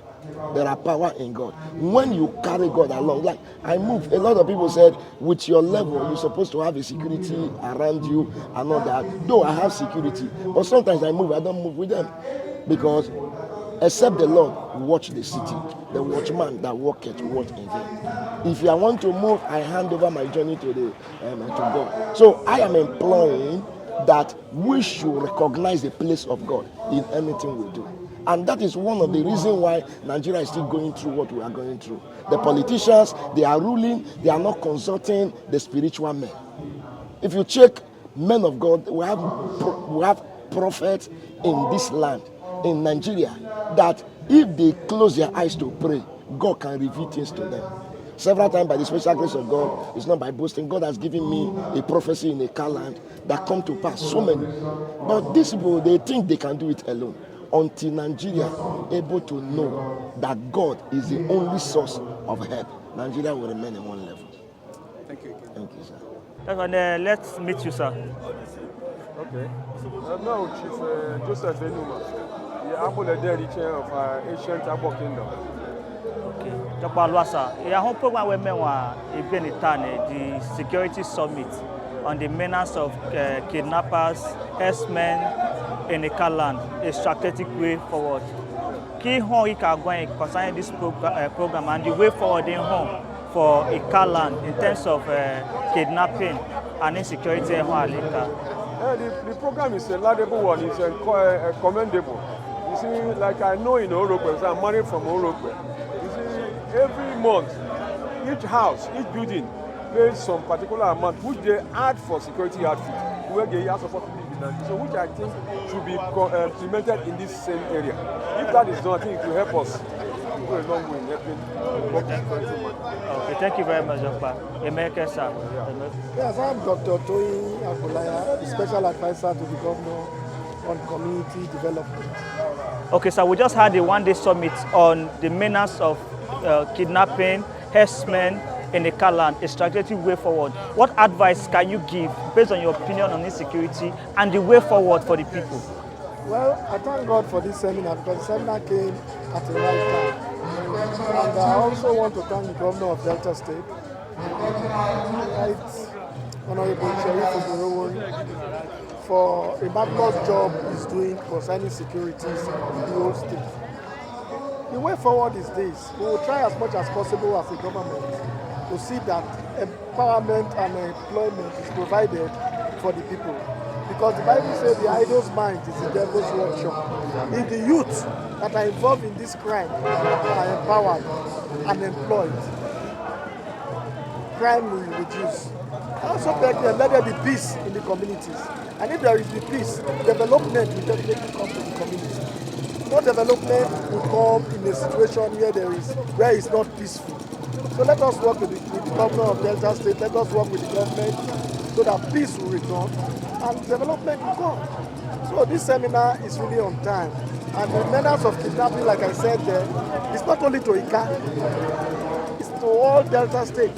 And I thank God we are working towards it as a governor to put a drastic end to it. All right. Thank you very much, sir, for your time. My name is Engineer Professor Hilary Joma Owama. By God's privilege, the Director of Academic Plan in Delta State University, Abraka. All right, thank you very much, sir. So you are one of the keynote speakers in this one-day security summit termed the menace of kidnappers and herdsmen in Ika Land, the strategic way forward. So from your own opinion, what do you think is the way forward in solving the issue of insecurity in Ika Land and Nigeria at large? Yes, first and foremost, like I said, we must look at the factors fueling this insecurity. And one of the factors is poverty. People are very hungry, and everyone needs food. Everyone needs a good life. So I think that solving the problem will begin from Nigeria moving from a consumer society to a producing society, such that employment can be there for the youth. And then, but outside of that, we also need to massively invest in security infrastructure. Okay, the police need to be strengthened. More police officers need to be employed. Surveillance equipment needs to be bought. And then we need to ensure that the police is also well motivated. But above all, because these are long-term solutions, we need to look at also the short-term solution. So in the short term, I think what we need is that we need to go local. The vigilantes have been helping a lot. But many a time you see them, they're unable to buy bullets, they're unable to fuel their machines, they are always looking very hungry, the stipends don't come regularly, so we need to come together as a community to establish a fund at local level and then contribute into the fund as much as we can regularly to ensure that these persons who are helping to protect us while we are sleeping, while we are moving on the road, that they have some monthly entitlements, that they have what it takes to run their offices, so that at the end of the day, they will be motivated to be their best. So that is in the short term, because these herdsmen can be driven away from the bush. But you and I cannot do that. The police do not have enough personnel to survey all of the bushes or to monitor all of the bushes. So they need to be supported by our local vigilantes. But these local vigilantes need money, need motivation, need equipment. So let's come together, the middle class and the rich. We can exclude the low-income earners to see what we can do to ensure that we all sleep with our 2 eyes closed. Right. Thank you very much, sir, for this wonderful lecture. Thank you so much. Thank you very much. May we know you, sir? Good afternoon. I'm Professor Mbawaji Daniel Inte, a professor of intelligence and security studies and a visiting professor of intelligence and security studies, Nigerian Defense Academy. All right, you're welcome, sir. So you are one of the keynote speakers in this one-day security summit. What do you have to tell us in terms of the security challenge we are having, your key advice and the way forward for Ika Nation? Well, as I indicated in the main lecture, we have a situation at hand, like I said, from the menace of kidnappers and killer herdsmen. I am particular about differentiating, the normal herdsmen from the killer herdsmen. And having said that, I did also add that for even foreign herdsmen to come and kill us, they will have local collaborators who are our sons and daughters here. And in my presentation, which is indicated in the document, there are, 3 stages, to be implemented so that we can cope this challenge, as it were. We have the short-term measures, which has to do with immediate community-based security network that will be based on collective, community intelligence management that will enable community members to liaise with, law enforcement agencies, of course. And for the traditional rulers, like I said, they have to assert their role. And of course, at that point, the government should try as much as possible to empower them to ensure that they take their rightful places. I did also say, as part of the middle term, engagement, is to revert back and try to rejuvenate, those old-time values, our cultural values, that promote hard work, and denounces the syndrome of get-rich-quick syndrome and all of those stuff. That way, we will have a generation that will de-emphasize materialism and will believe in cooperation instead of competition. And we have some long-term measures, and I did mention when I was answering the last question that there are biological means, even as we speak right now, and they're indicated in the document that's submitted to the organizers, where we can biologically deter these herdsmen from accessing our farms, and that can be done by planting some crops, which will take some time to germinate, to fence off all of these herdsmen, because these crops are capable of driving away all these marauding cows. But like I said, we must, first and foremost, try to purge our mindsets. We must have a generation that will appreciate the value of what is right as against what obtains today. If we collectively do that, and with the appropriate support from government, I can tell you, and not forgetting the role of the family, like I said in my lectures. Our mothers have a lot of responsibility. We have to, rather than encourage our kids to go all out, to go get money, to be able to imbibe into our kids the value of hard work and the dignity of labor, so that we can operate a society that will be security free, because all of these things, like I said, emanate from the head. Development, security, and value system is from the head. Once we're able to purge our minds and begin to think progressively and remove those things that work against the collective interest of our society, our security will be improved and we'll have a much more safer society. Thank you very much, sir. My name is Comrade Engineer Emmanuel Moma Chukwuka. Okay, tell us why you decide to organize a summit like this for security reasons. Yes, why I decided to organize these summits. One is to create sensitization, create enlightenment, and create strategic planning and method or ways whereby we can be able to solve these insecurity challenges in our communities in Ika Land.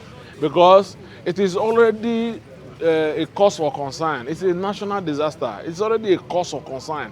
A concern that everybody need to be talking to ourselves. And like you said, like you heard the guest speaker said, that these insecurity challenges is bordered on production.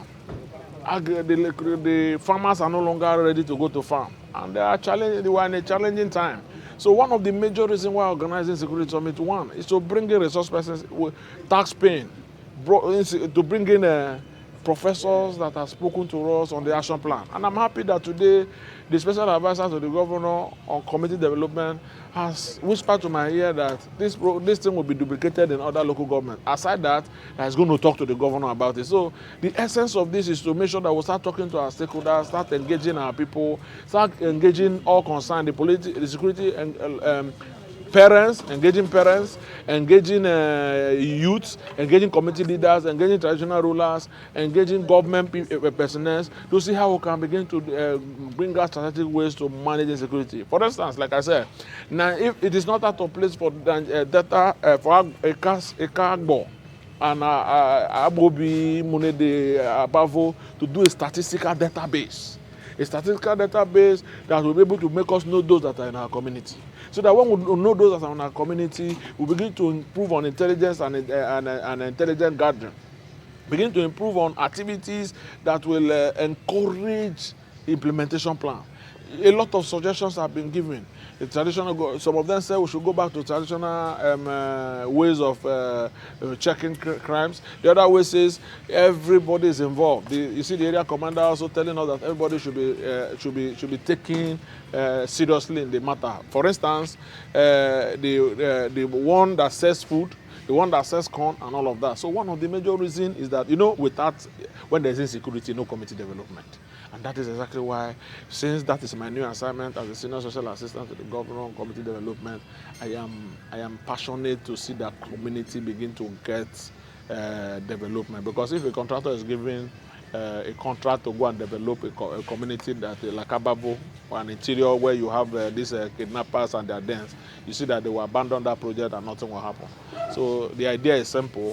One of the reasons is to see that I'm happy that at the end of this meeting, a lot of farmers representatives came here, a lot of security outfits, both private vigilantes and government came here, a lot of stakeholders, the president generals, the targeted audience came, traditional rulers came, President Omeka came, people that I wanted them to talk to came. And at the end of the day, we are going to put up a report and take it further. And I'm happy I have a boss in my office who appreciates initiatives. And I know that this time we'll start looking at the implementation plan, because it should not end here. The view is not to end here. The view is for us to start from here. So that when we finish from here, we'll start seeing how we can also engage other persons in order to ensure that security is being attended to. For instance, we have volunteer security who does not have the tools or the wherewithal or the infrastructure to make them, or the enabling basic amenities for them to perform their duties. Those are part of why this summit was organized. And I'm so happy that the aim of the summit has just started, because the security summit gave a large and encouraging audience, and the targeted audience on both the party faithfuls, non-party faithfuls, and across board that are concerned came together. Even religious faithfuls came together, and we talked, and it was interactive. We have discussion, the period where we have a discussion, the immigration spoke, the police spoke, the professor spoke, the chief spoke, and so on and so forth. So I think that this should also be an opportunity to charge others to key in, because security should be everybody's business. When you see something, you say something, because if the environment has peace, if the environment has security, before you know it, the development will start being sustainable, and it will no longer be a wave or shake. Thank you. This summit is just one day. Why do you think that one day can be able to resolve these issues? No, like I said, this summit is a beginning. of a process of contributing a quota for security. Now, why is it one day? There is no summit that this summit is very taxing. It's cost effective. And I'm sure that as we have spoken today, we will bring up a resolve. Today, a day is not enough. We're going to look at phase 2. We're going to look at phase 3. But before we get to phase 2, a report must have come up where we must have taken the action plan to the appropriate quarter, where we'll now start seeing the need for us to start getting results. Because when we get results, for instance, now it came and there's some community interventions that was recommended. And I've been charged to put out a report. Before now and the next week, report will be put up. So I'm sure that by the grace of God, we'll do subsequent time, because the summit like this is a community advocacy. And if we all start talking security, just one day, everything will set in. So that's exactly, it's a head-on initiative. A day may not be enough, but let today be like a red letter day when the event has now been set aside. Others have been doing their own. The local government chairmen have been doing their own. The security agencies have been doing their own. But this summit that we did today is more or less creating awareness, creating sensitization that the government mean well to ensure peace and security for community development across Delta State. So what is your aspiration for this summit? Yeah, my aspiration, I'm positive. One of my major aspirations is to see that one day these herdsmen and kidnappers will relocate to another location. So one day, my aspiration is that to make sure that at the end of the day we solve insecurity in the Greeks, in the grassroots. That's my aspiration. And I'm passionate about it because there is no development that can strive without peace and security. Robert Campbell once said, the workbench of any economic growth in every society is bordered on peace and security. And we are aware, some of us living in the urban are thinking that all is well. Those that live in the rural areas, like the Dumesa, the Abavo interior, the Alishime, the Otolokbo, the Emoho inside, and all of that, are not finding it funny. And if I can secure myself, or if I can be smart, or God can help me, what of those that God cannot help? Or those that, because everything is not about, it shall be well with you, God will preserve you. We'll say, heaven help those also who help themselves. And one of the areas that we can help ourselves is to begin to create awareness. Because today, the summit gave a lot of orientation, gave a lot of enlightenment, gave a lot of solution. And I'm sure that those that came went home with hope that yes, security challenges will be solved once and for all. And it's not just immediately. It's going to be in phases. Thank you very much. Your name again, please? Yeah, my name is Comrade Engineer Emmanuel Momachuks, Senior Special Assistant to the Governor of Delta State on Community, Senior Special Assistant to the Governor of Delta State on Community Development. Thank you. Good afternoon, my brother. I thank you. I'm Comrade Christopher Ogbonaya. I'm one of the committee members in this security summit, and also I'm a vigilante chairman in Uromi Junction, precisely back of Agbotech unit.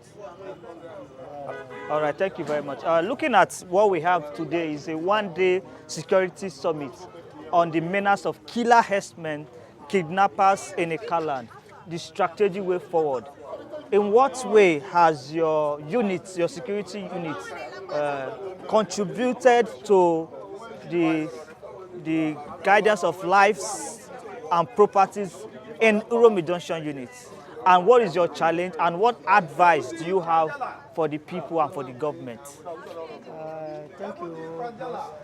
Actually, if you see security challenges is a serious matter, it's not something of individual, it's something of a united effort. And as you can see in my area, Uromi Junction, we have tried our best as a local security to combat all these herdsmen, all these boys that carry the wheelbarrows, all these Hausa people and others, a lot. You can see that if you look at Agbo as a whole, you see that sometimes you see that there's no much challenges coming towards our area as Uromi Junction, because the security vigilantes are serious working. We are trying our best to combat all these local crimes in our area, so that the people will be able to go to their market with their, or they sleep with their eyes closed. And the challenge, second point you asked is the challenges we are facing.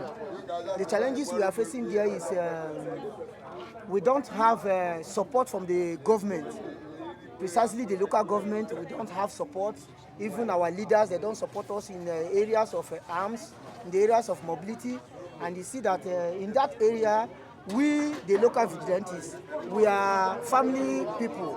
We use our money to fund ourselves in this local community level. So we are pleading for the government, from the start, from the honorable, from the local government to the state house, to assist us in mobility and arms, so that we can be able to extend our security to the other parts of the villages, our neighbors' villages, because sometimes they may call you in the night that they have challenges in their house. If you don't have mobility, you cannot go there. And you see that sometimes these armed robbers, these criminals, they have more sophisticated arms than we. We carry them guns and sticks and all those cutlass. Someone that carry like AK-47, somebody that carry like pump action, if you don't have pump action, you cannot go to challenge them. It is the challenges that we are facing in our area. That's why we are calling the government to assist us.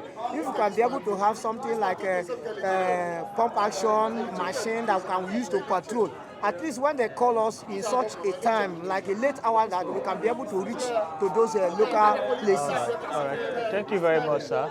Thank you very much. It's nice meeting you, sir. I'm very grateful, sir. All right, sir.